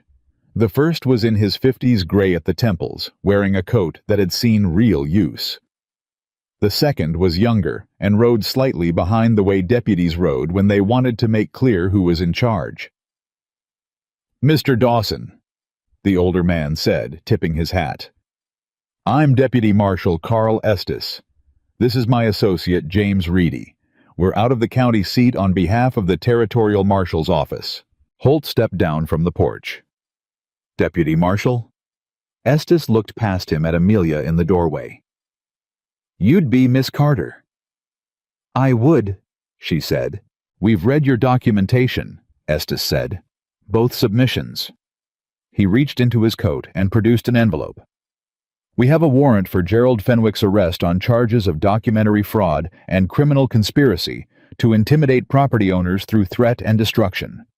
We also have a separate warrant for the questioning of Harrison Birch, the notary, who has been located in a town 20 miles east." He handed the envelope to Holt. "We'll be executing both warrants today." The yard was completely still. Holt took the envelope. He looked at it for a moment, then looked at Estes. "You're not asking us to come," he said. "Not a question, an observation." "No," Estes said. "We're asking you to stay on your property and let us handle the legal end." He glanced at Amelia again. "Though I want to say, Miss Carter, that file was the clearest, most complete documentation this office has received on a land intimidation case in 8 years. Whoever taught you to write like that did good work." Amelia felt something in her chest do a thing she wasn't prepared for, a quick hot pressure behind her eyes that she managed barely to hold back. "My father," she said. Estes nodded once, replaced his hat, and turned his horse back toward the road. She and Holt stood side by side and watched them go. Neither of them spoke for a long moment. Then Holt said quietly, "It worked." "Yes," she said. "I didn't entirely believe it would," he said. He wasn't looking at her. He was looking at the road where the two marshals had gone east toward Colton Ridge and Gerald Fenwick's house. She understood why he said it. Not as a confession of doubt about her strategy. As something more honest than that, the admission of a man who had spent 3 years holding alone against something that felt immovable and who had not let himself believe it could shift, because believing it and being wrong would have been worse than not believing at all. "I know," she said. He looked at her then.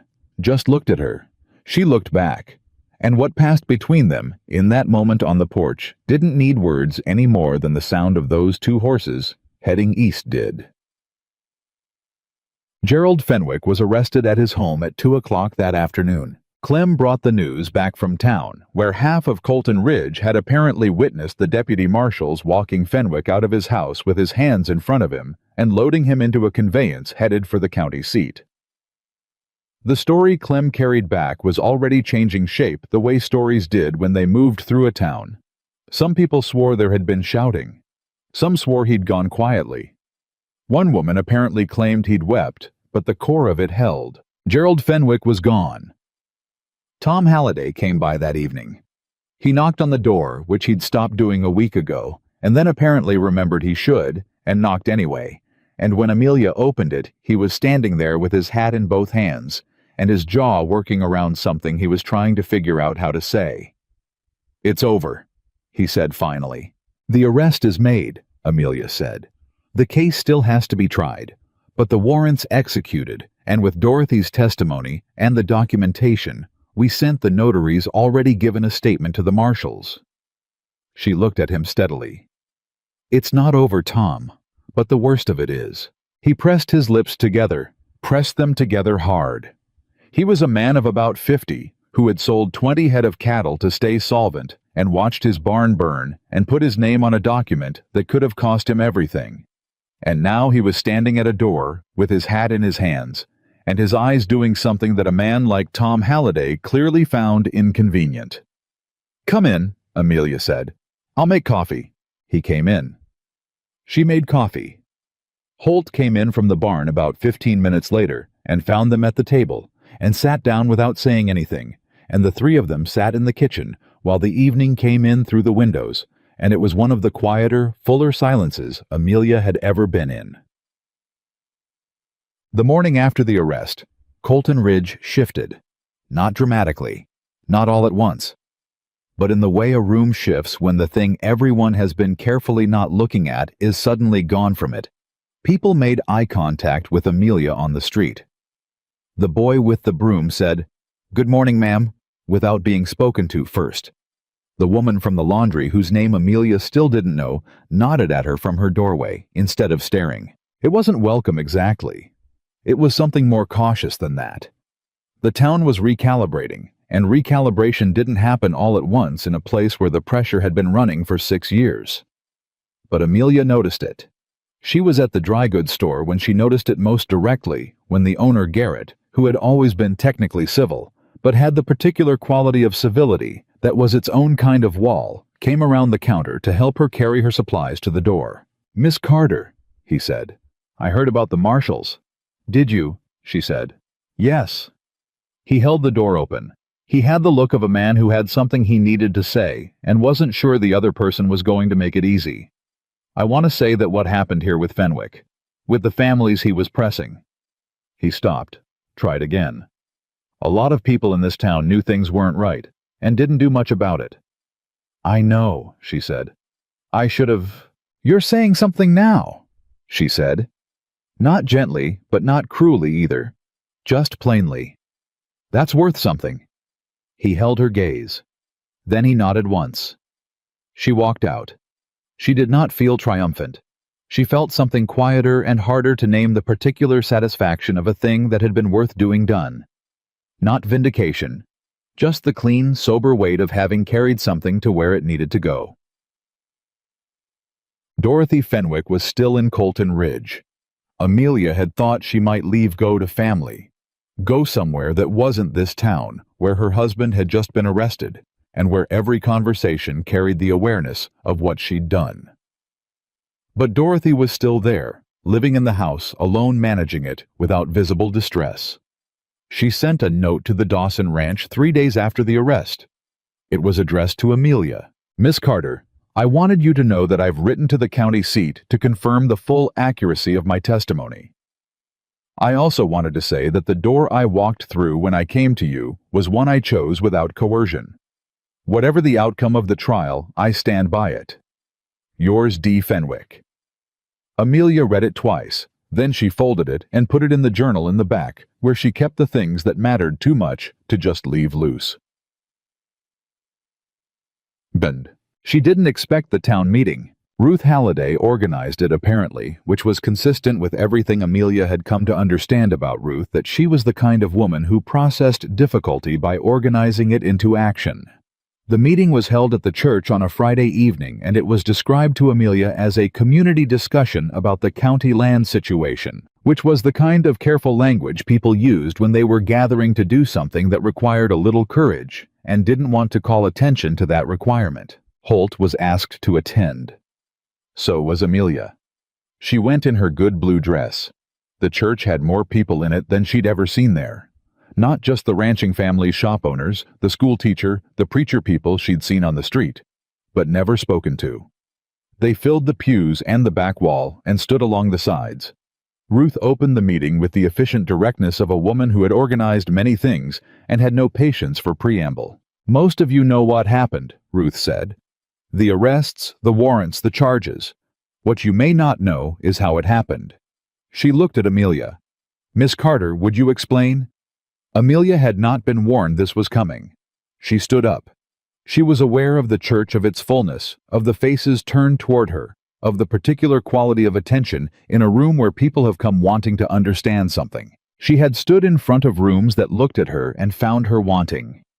This room was looking at her and waiting. She said, My father believed that documentation was the most powerful tool an ordinary person had against someone with more money and more connections. He believed that if you wrote down what happened exactly, what happened with dates and names and exact words, you created something that couldn't be argued away. He spent his life practicing it. He died before most of it bore fruit. She paused. What we did here was what he taught me. We wrote down what happened. We wrote down every incident, every threat, every name. We found the right authority, not the local authority, which was compromised, but the territorial authority, which wasn't, and we gave them something they could act on. She looked around the room. It wasn't complicated. It just took time, and it took people willing to put their names on the truth. The church was very quiet. Then a man in the third pew, a rancher she didn't know by name, said, Fenwick had people in this town keeping track of things, watching who talked to who. Most of us were scared of what he'd do if we said anything. I know, Amelia said. That's how that kind of pressure works. It depends on isolation. It depends on everyone believing they're the only one who's scared. She held his gaze. When you find out you're not alone, the whole calculation changes. Another silence. Then the preacher from the back of the room said, What you and Mr. Dawson did, what Mr. Dawson did, Amelia said, was hold his land for 3 years against a man who had the sheriff and the local judge in his pocket, and who had the resources to make that very expensive. He did it alone. She paused. What I did was come along and write some letters. From the second pew, Garrett, the dry goods owner, said, That's not all you did. She looked at him. No, she said after a moment. I suppose it's not. From somewhere near the back, Ruth Halliday made a small sound that was, if you knew her, the closest she got to laughing. Gib. The meeting ended with something Amelia hadn't anticipated, and that moved through her in a way she wasn't ready for. After the practical matters, what the trial timeline looked like, what the affected families needed, how the community could support the Hallidays while they rebuilt, a woman stood up. Older, silver-haired someone Amelia had seen in the church but never spoken to. I want to say something that isn't about the legal situation, the woman said. She looked directly at Amelia. When you first came to this town, I was one of the people who had an opinion about you before I knew anything about you. I'm not going to pretend otherwise. She paused. I was wrong, and I want to say that in a room where people can hear it. Amelia looked at her. Thank you, she said. She meant it simply without ceremony. The woman sat down. Holt beside her didn't say anything, but his hand resting on the pew between them moved just slightly, just enough, and his fingers found hers and stayed there for a moment before they both looked straight ahead again as if it hadn't happened. It had happened. She was almost entirely sure it had happened. They walked back to the ranch in the dark because Holt had come on foot and Amelia had walked with him, and the road was something they both knew well enough by now to navigate without a lamp. The night was cold, the kind of November cold that had some teeth in it, and their breath showed white in the dark. They were almost to the gate before Holt spoke. You didn't have to do that, he said. Tonight. Attribute the 3 years of holding on to me before you mentioned the letters. I attributed what was true, she said. You made me sound like the whole story. You were the foundation of the story, she said. I came along and built something on top of it. That's not the same as the story being mine. He was quiet for a moment. That woman who stood up, he said. That took something. Yes, Amelia said. It did. Did it help, hearing it in public like that? She thought about it honestly. It helped more than I expected it to, she said. I didn't know I was waiting for it. He opened the gate. She went through. He followed. On the porch, she turned, and he was right there, which was slightly closer than she'd calculated in the dark, and they both stopped. The night was very still around them. The east pasture and the good morning light and the south-facing room and $42 in a tin box and 3 miles walked in the wrong shoes and a cup of coffee she hadn't made. All of it was in that stillness, somehow all of those weeks, all of that accumulated weight of 2 people learning each other against the backdrop of something hard. Holt, she said. I know, he said. You don't know what I was going to say. No, he said. But I know what I want to say. He looked at her in the dark, the way he'd looked at her that first day at the gate thoroughly without apology. I want to ask you something and I want to say it right, which means I'm going to say it badly the first time. She waited. I put that notice in the Gazette, he said, because the house needed running. That's true. But the house was never what I actually needed someone for. He stopped. That sounds wrong. Keep going, she said. I've been alone in this place for 4 years, he said. And I told myself that was manageable, that I'd gotten used to it. He paused. I wasn't used to it. I just stopped noticing how much it cost me.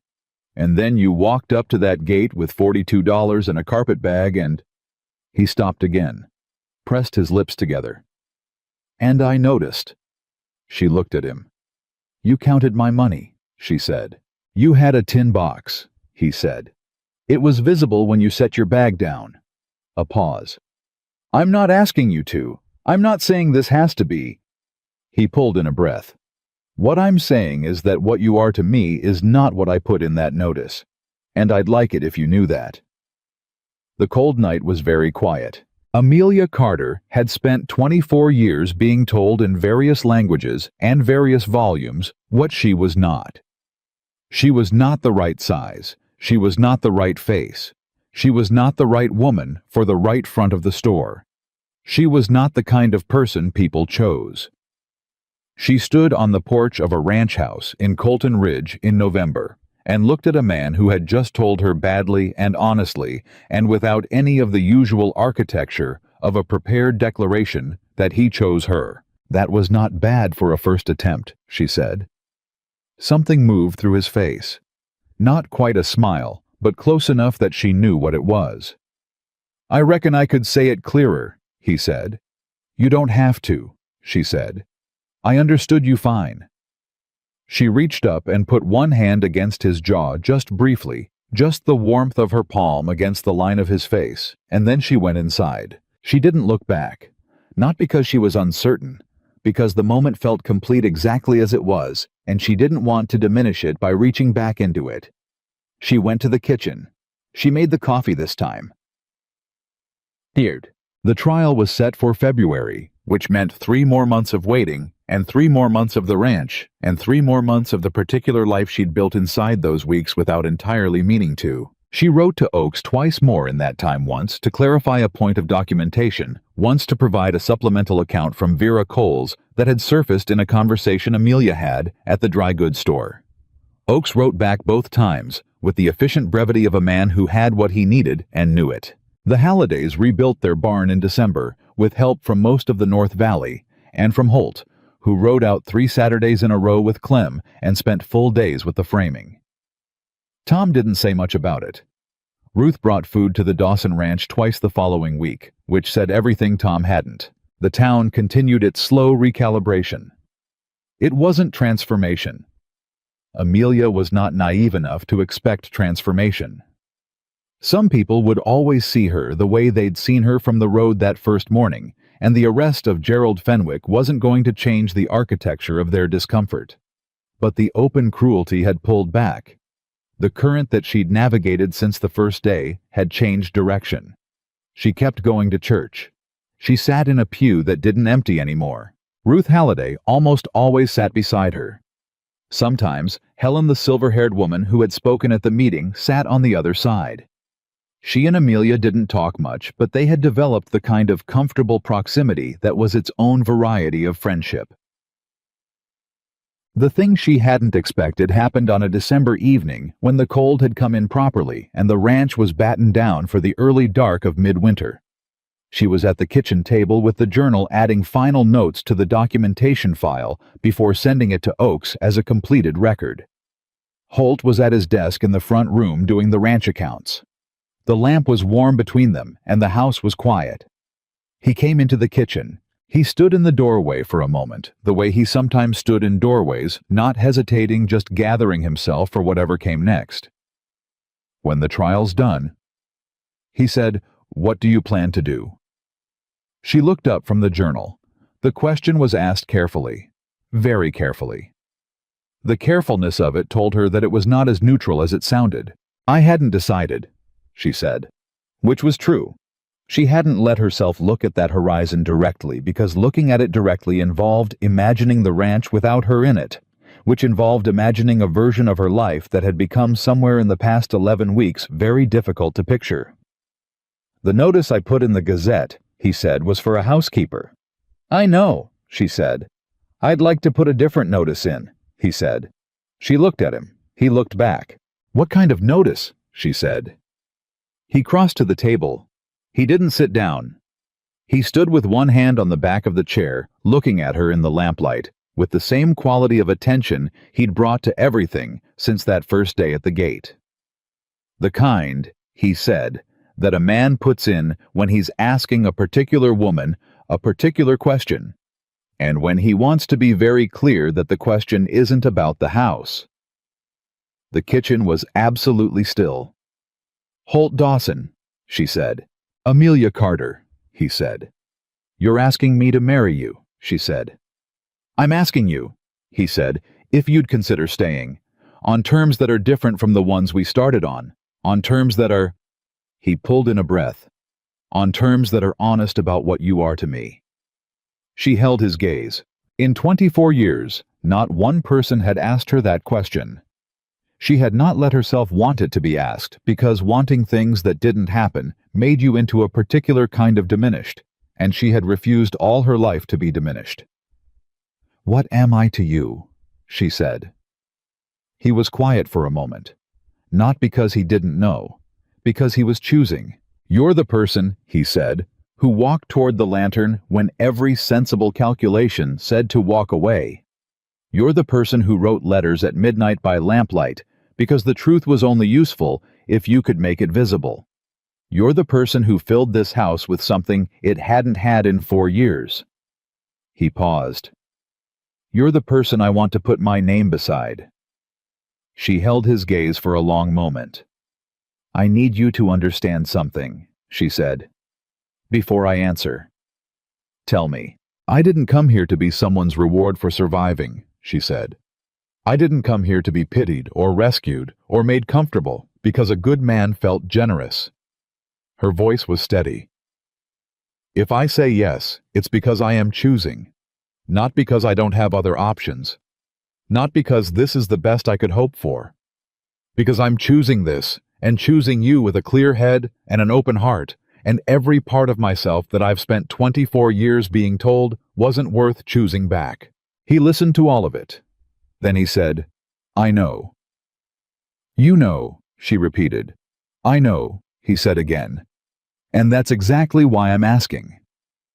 Amelia Carter looked at Holt Dawson across the kitchen table where she had made breakfast and kept accounts and written legal documentation and held cups of coffee in the small hours of hard nights, and she felt something in her chest go fully, completely, irrevocably quiet. Yes, she said. He put his hand on the table, palm up. She put her hand in his. They stayed like that for a while in the lamplight, in the quiet of a house that had become, without either of them exactly planning it, the place where two people had stopped surviving separately and started building something together. 3 days after that, something happened that neither of them had predicted. Gerald Fenwick's trial was still 2 months away, but the Territorial Marshal's Office had moved faster than expected on the secondary charges, the arson specifically, which turned out to have a witness. Nobody knew about the Caldwell boy from the livery. It turned out the Caldwell boy had ridden past the Halliday place the night of the fire, too, and what he'd seen had kept him quiet, in the way that things kept young men quiet when they were frightened of the person they'd seen, until a deputy marshal sat across from him in a room that didn't belong to Gerald Fenwick and asked him calmly to tell what he knew. Clem brought this news back on a Tuesday. Amelia and Holt sat at the kitchen table after supper and read the short letter from Oakes that Clem had carried back with him. And when they finished reading it, Holt set it on the table, and they were quiet for a moment. The boy took a real risk, Amelia said. He's 17, Holt said. And somebody burned a barn with animals in it in front of him, and he had to watch Tom Halliday's face the next morning. He paused. Some things sit on a person until they can't sit there anymore. She looked at the letter. Fenwick's lawyer is going to try to establish that the file we sent was fabricated, she said. That we had a motive to build a false case against him. He'll come at the credibility of everyone who put their name on it. He can try, Holt said. He'll come at me specifically, she said. A woman who showed up in this county with nothing and immediately attached herself to a property dispute. He'll make it look calculated. Was it? Holt said. Not as accusation. As the honest question. She looked at him. I came here to work, she said. Everything after that I did because it was the right thing to do. She paused. A lawyer can try to put another shape on it.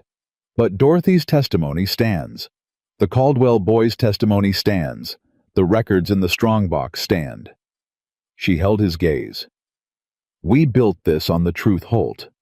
Truth doesn't fall apart the way a lie does when someone pushes on it. He looked at her for a moment. You know what you sound like right now, he said. What? Your father, he said. She sat with that for a moment, with the quiet warmth of it and the ache that always ran underneath any thought of her father, and the unexpected gift of someone else hearing the resemblance. Good, she said finally. He reached across the table and picked up the letter. I'll write to Oakes tomorrow. Tell him we know what the defense is going to try. Tell him we're ready, she said. He looked at her. Are we? She met his eyes across the table. This table where she had first sat as his housekeeper, and where she now sat as the woman who had said yes in the lamplight, and where the journal full of 41 pages of carefully documented truth was waiting on the shelf to be useful one more time. We are, she said. She went to see Dorothy Fenwick the following week. She went alone on foot in the middle of the morning, without telling Holt where she was going, because she didn't need permission, and because she wanted to make the choice clearly and freely. She knocked on the door of the Fenwick house, and waited. Dorothy answered the door herself. No housekeeper, no servant. Just Dorothy in a plain dress, her hair done simply looking like a version of herself that had been stripped of the careful performance that had always surrounded her. She looked at Amelia for a moment. Miss Carter, she said. I wanted to check on you, Amelia said. if you'll let me." Dorothy stepped back from the door. She let her in. They sat in the front parlor and Dorothy made tea and they drank it and talked. Not about the trial, not about the charges, not about Gerald Fenwick and what was coming. They talked about smaller things. Dorothy mentioned that she had a sister in Nebraska who had written asking her to come. She mentioned that she was considering it.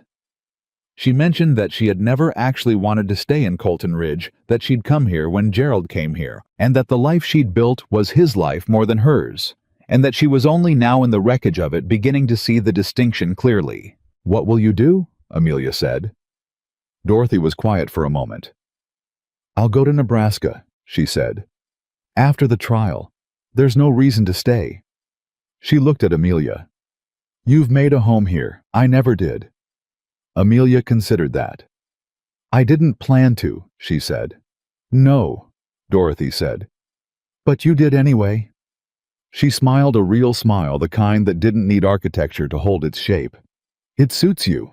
Amelia walked home in the clear cold of the December afternoon and thought about what it meant to make a home somewhere.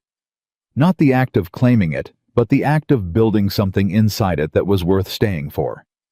The accounts in the ledger, the journal on the shelf, the coffee that appeared on the kitchen table, the hand in the dark on the pew in the church, the palm held out patient and unhurried on the night that mattered most.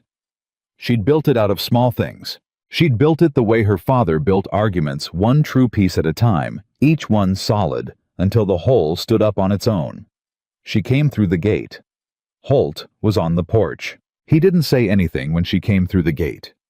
He just watched her come up the path, the way he'd watched her come through that gate the very first time, and something in his face had the same quality it had had then, the steady, thorough attention of a man who looked at things he considered important and did not look away.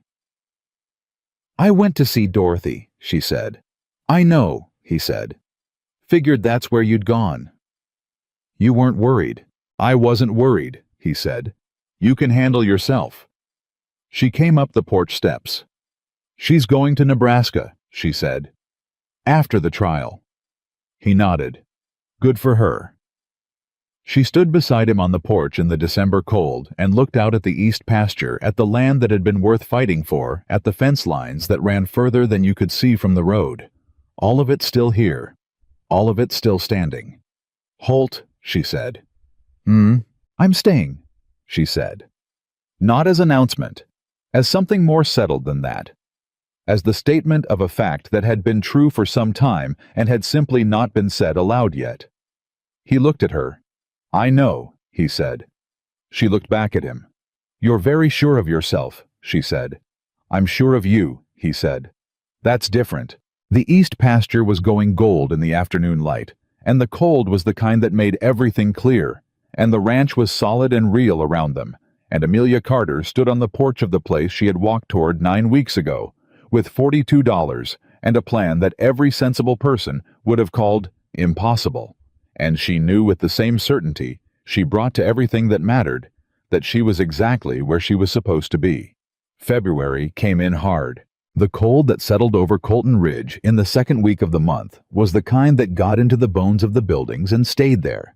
And the trial of Gerald Fenwick opened on a Tuesday morning with half the county trying to find a seat in a courtroom that wasn't built for half the county. Amelia and Holt rode to the county seat together, which was a 4-hour journey that they made in a hired coach, because the cold made horseback impractical for that distance, and which was, Amelia thought, one of the more quietly significant journeys she'd taken. 4 months ago, she'd arrived in Colton Ridge on a stagecoach, alone with a tin box and a letter. Now she was riding to a trial that she had helped build beside the man she was going to marry, and the distance between those 2 points was not measured in miles. She said none of this aloud. Holt was doing the quiet internal preparation that he did before anything that mattered, not visible anxiety, just a particular stillness. She'd learned to read it. She left it alone. The courtroom was already full when they arrived. Tom and Ruth Halliday were there, and Vera Coles and Margaret Ostrander, and a dozen other people from Decker County, whose names she'd learned, and whose accounts she'd written down in the journal that now sat in the hands of the territorial court as official documentation. Samuel Oakes was there too. She recognized him from the handwriting, something about the economy of how he moved, the directness of his attention before he introduced himself. He was in his 40s, compact, with the look of a man who had spent a career reading between lines and had developed a particular expression for when he found what he was looking for. He shook Holt's hand. Then he turned to Amelia. "Miss Carter," he said, "your letters were better than most of what this office receives from trained lawyers." "My father's influency," she said. "He did the territory a service," Oak said. He looked at her steadily. "You'll be called to testify. The defense is going to challenge the documentation and your credibility as a witness. I want you to be ready for that." "I'm ready," she said. He nodded once with the satisfaction of a man who believed her. Why? The defense lawyer's name was Edward Crane, and he was very good at his work in the way that men were good at things when they had spent their careers in rooms where the money was always on their side. He opened by establishing that Amelia Carter had arrived in Colton Ridge with no connections, no family, no history in the county, and had within weeks of her arrival become deeply involved in a legal campaign against one of the county's most prominent citizens. He said it without saying she had fabricated anything. He simply assembled the facts in a particular order and let the arrangement do the work. Amelia sat in the gallery and listened to this and kept her face exactly as neutral as she had kept it in the church pew when everyone moved to the other side. Holt's hand was on the bench beside hers. Not touching, just near. She thought about her father. She thought about the way he used to say, "Let them build their version. Then you build yours. The one with the documents wins." She was called on the second day. She walked to the witness stand in a dark dress she'd bought in the county seat the day before. Not her good blue dress, which was worn now and which she was saving for something else, and she sat down and looked at the courtroom. Gerald Fenwick was at the defendant's table. She hadn't looked at him directly since she'd walked into the courtroom. She looked at him now briefly to take the measure of what she was dealing with. He was heavier than she'd imagined from Holt's descriptions, and he was watching her with the particular quality of attention that a man brought to something he considered a problem he hadn't been able to solve. She looked away from him and back at the prosecutor. The prosecutor walked her through the documentation, date by date, incident by incident. She answered every question clearly and without embellishment the way her father had taught her. Just the thing that happened and when and who was there. And she could feel the room shifting as she spoke the particular quality of attention that a courtroom brought to testimony that was too specific to have been invented. Then, Crane rose for his cross-examination. He was pleasant about it. He'd done his research. "Miss Carter," he said, "you arrived in Decker County in September of last year with no prior connection to any of the families named in this documentation. Is that correct?" "That's correct," she said. "And within your first month, you had already begun compiling documentation against my client." "Within my first month at the Dawson Ranch, 3 men arrived at the property and threatened to burn the barn if the land wasn't signed over to Mr. Fenwick. I documented that incident the same night. That's what started the file." "You say threatened, but there were no charges filed at that time, no official record." "No," she said, "because the local sheriff's position was financially compromised by Mr. Fenwick's bank. That's in the documentation." A murmur in the courtroom. Crane adjusted his approach. "Miss Carter, you are a woman who came to this county with very little. You've since become engaged to a man who owns one of the larger ranches in Decker County. Would you say you had a personal interest in the outcome of this land dispute?" She looked at him.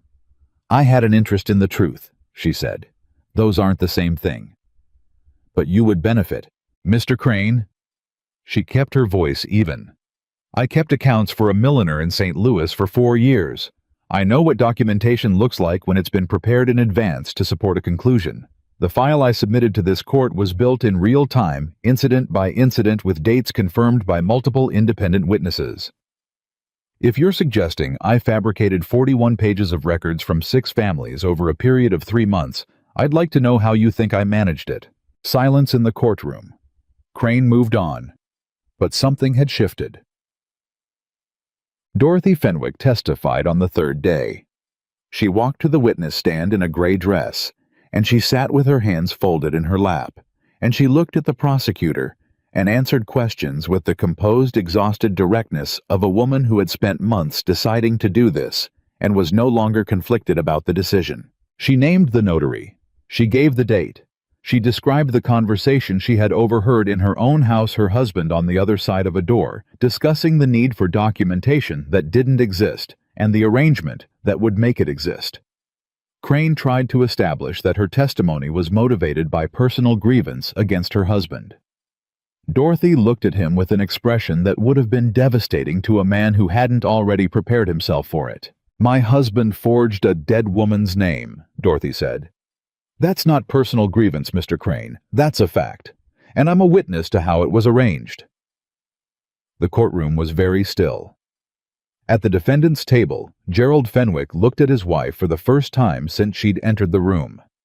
What his face did in that moment was a thing Amelia, watching from the gallery, would not have been able to describe precisely, but would not forget. Dorothy did not look back at him. She looked straight ahead. The jury took 4 hours. They came back with guilty verdicts on the documentary fraud charge and the conspiracy charge. The arson charge required a separate deliberation. The evidence was strong, but the connection to Fenwick required establishing the instruction chain, and that took 2 more hours. Guilty on all counts. The courtroom did not erupt. It went very quiet instead, the way rooms went quiet when something happened that people had wanted to believe possible for a long time and had not quite let themselves believe until the moment it was real. Amelia sat very still. Holt sat beside her. After a moment, he said quietly, "You did this." "We did this," she said. "No," he said. "I held a piece of land. You built a case that took down a man who had been running this county for 6 years."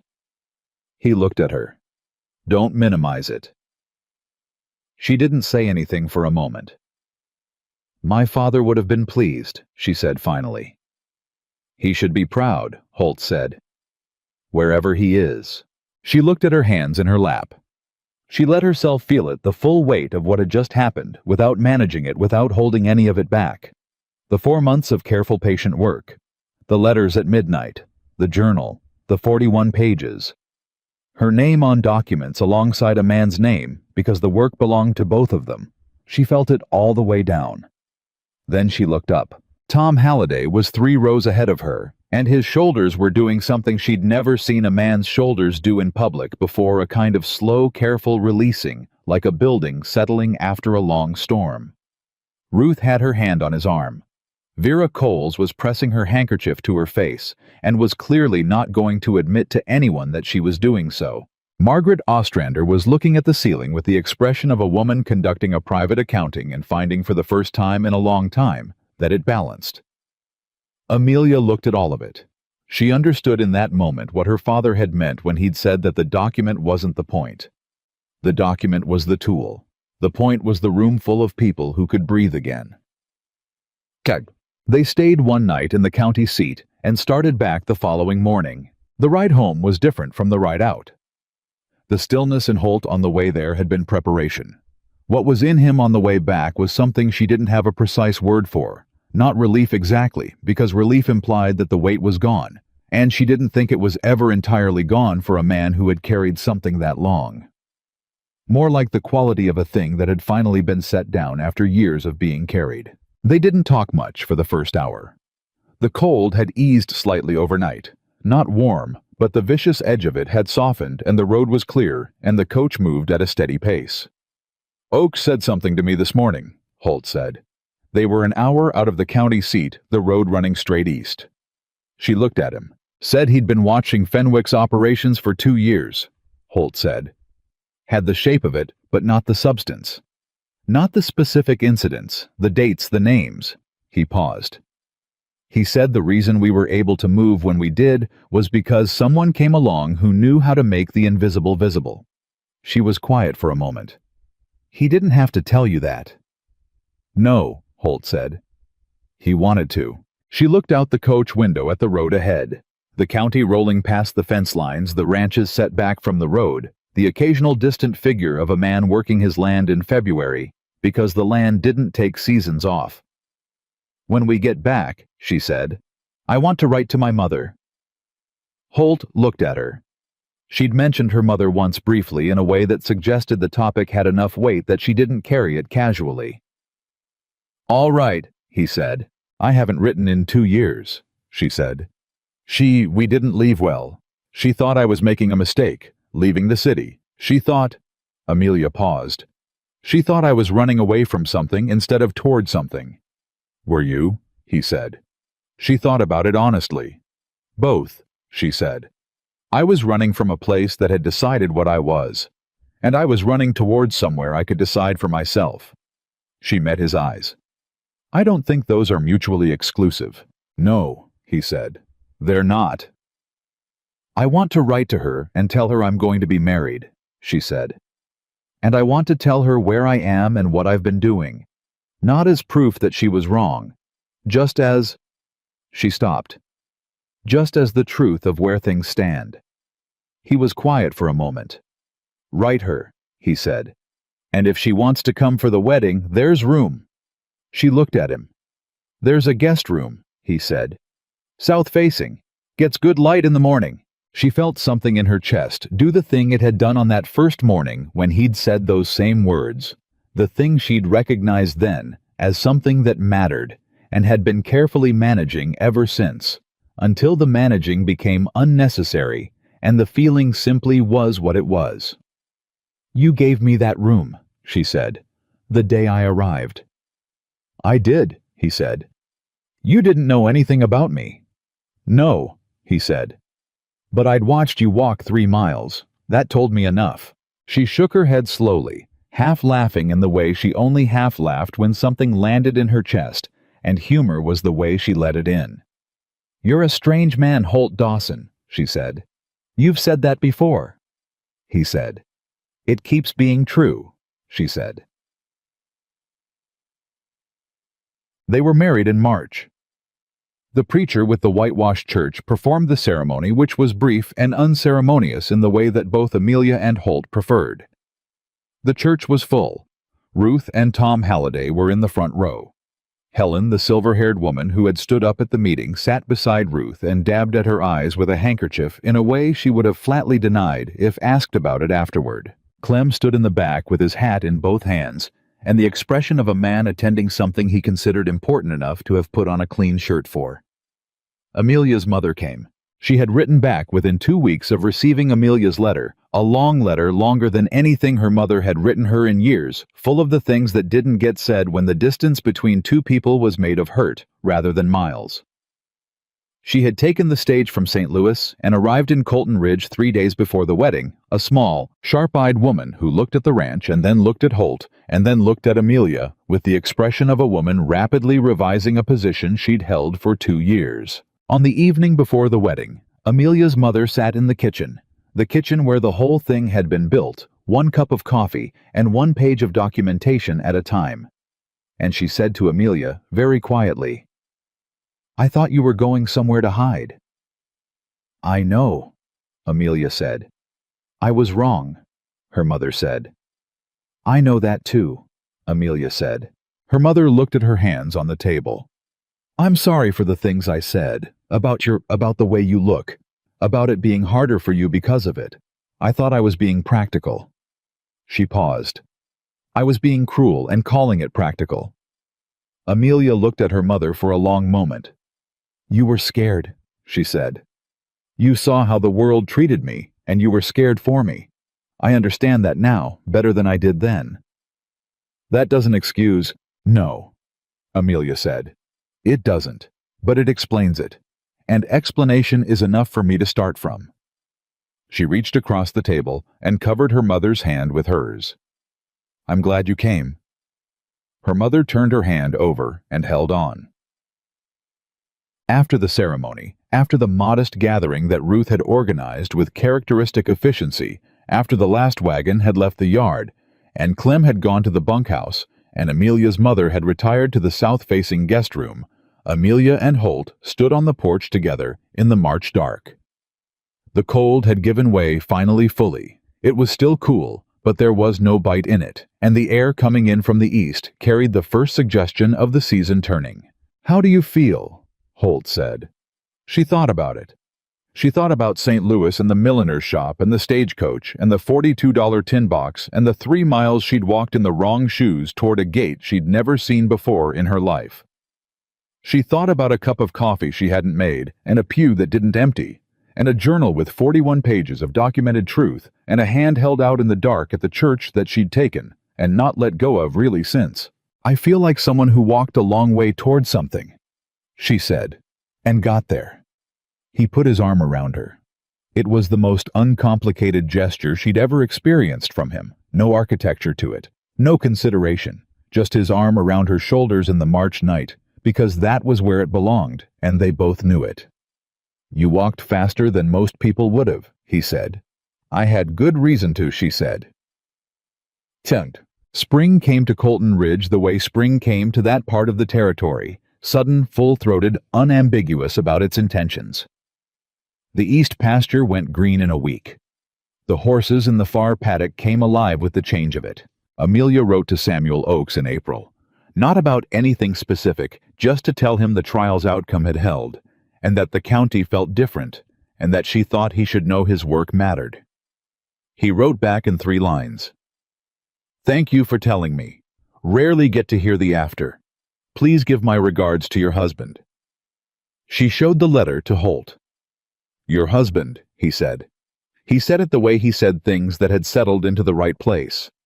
"Yes," she said. "I like the sound of that," he said. "So do I," she said. So, it was Ruth Halliday who said it plainly on a Saturday in May, when she and Amelia were sitting on the Dawson porch, while Tom and Holt looked at the east fence line, and the Halliday children ran in the yard below, with the unself-conscious territorial confidence of children who had been well loved. Ruth had been watching Amelia for a moment before she spoke. "You know what's different about you?" Ruth said. Amelia looked at her. "What?" "When you first came here," Ruth said, "you walked like someone who was waiting for the floor to give way. Like every step you took in public was calculated for how to manage whatever came next." She paused. "You don't do that anymore." Amelia was quiet for a moment. She thought about whether that was true.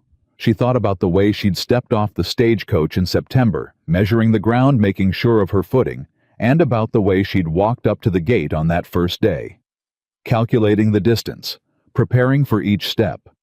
She thought about how she walked now. "No," she said. "I don't, I suppose." "What changed?" Ruth said. Amelia looked out at the east pasture, at the fence line where Tom and Holt were moving along, slowly talking the way men talked when they were comfortable, not continuously with long gaps, gesturing occasionally at something practical. She looked at the children in the yard. She looked at the ranch, the barn, the house, the wide porch catching the afternoon light. "I stopped being somewhere I might have to leave," she said, "and started being somewhere I was staying." Ruth was quiet for a moment. Then she said simply, "Good."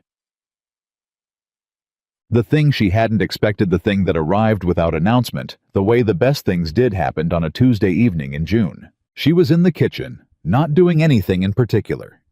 She'd finished the accounts. Holt was in the front room. The evening was warm and quiet, and there was no urgency attached to anything, which was itself a new and slightly unfamiliar sensation. She'd spent so many months with something urgent attached to everything that the absence of it required adjustment. She was standing at the window when Holt came in. He stopped in the kitchen doorway, the way he always stopped in doorways, gathering himself unhurried. "I want to show you something," he said. She followed him out the back of the house and across the yard and through the gate in the east fence, and they walked maybe a quarter mile out into the east pasture before he stopped. She looked around. She didn't know this part of the property well. She'd been focused on the house, the road, the route to town, the immediate geography of daily life. This was further out than she usually came. "What am I looking at?" she said. "That," he said. She followed his gaze. There was a rise in the land, not large, not dramatic, just a gentle elevation. At the top of the rise was a small marker. Stone. Simple. Kept clear of growth. She understood. "Margaret," she said. "Yes," he said. She stood beside him, and they were quiet for a moment. The evening was warm, and the pasture grass was long, and the light was going golden, the way it did here in June. The specific gold of that place at that hour that she'd come to know. The way you came to know things that surrounded you consistently until they became part of the fabric of what you understood the world to be. "I haven't brought anyone out here before," he said. She looked at him. "Why now?" she said. He was quiet for a moment. "Because you're here," he said. "And you're going to be here. And this is part of what's here." He looked at the marker. "She'd have liked you," he said. She was practical, direct. She didn't have much patience for pretense. A pause.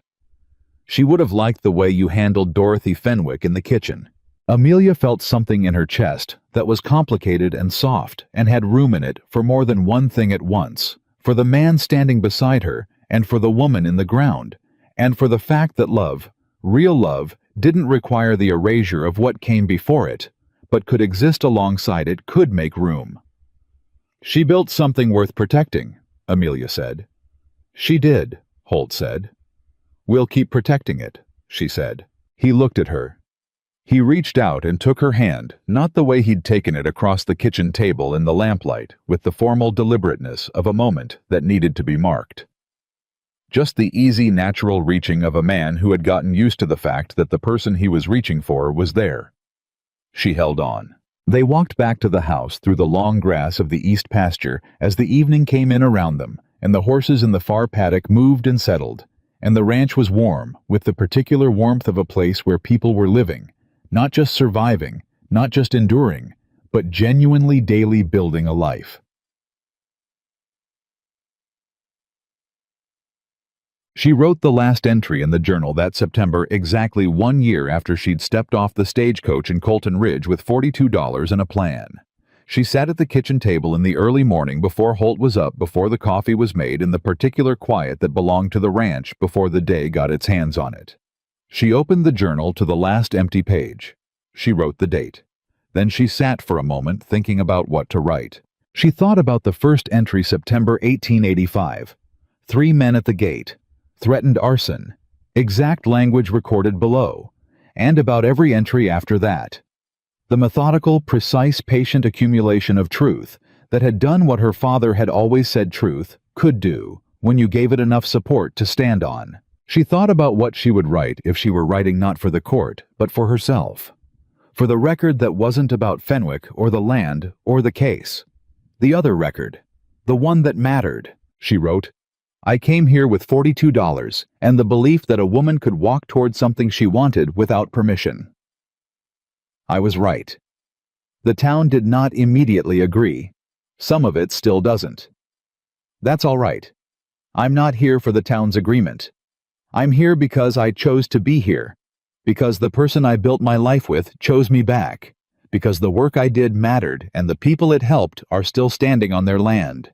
Because my father was right. Truth, properly documented, properly placed in the right hands at the right time, moves things that look immovable." She stopped. She looked out the kitchen window at the east pasture going gold in the morning light. She wrote one more line. "I am not someone the world decided was worth choosing. I am someone who chose clearly, deliberately, with a full understanding of what I was doing, and who was chosen back by a man who saw what everyone else had been too comfortable to look at. That is not luck. That is not charity. That is the only kind of love worth having, the kind that looks at you completely and does not look away." She closed the journal. She got up and put the coffee on. Holt came down from upstairs a few minutes later, and he stopped in the kitchen doorway the way he always did, and he looked at her the way he always looked at her,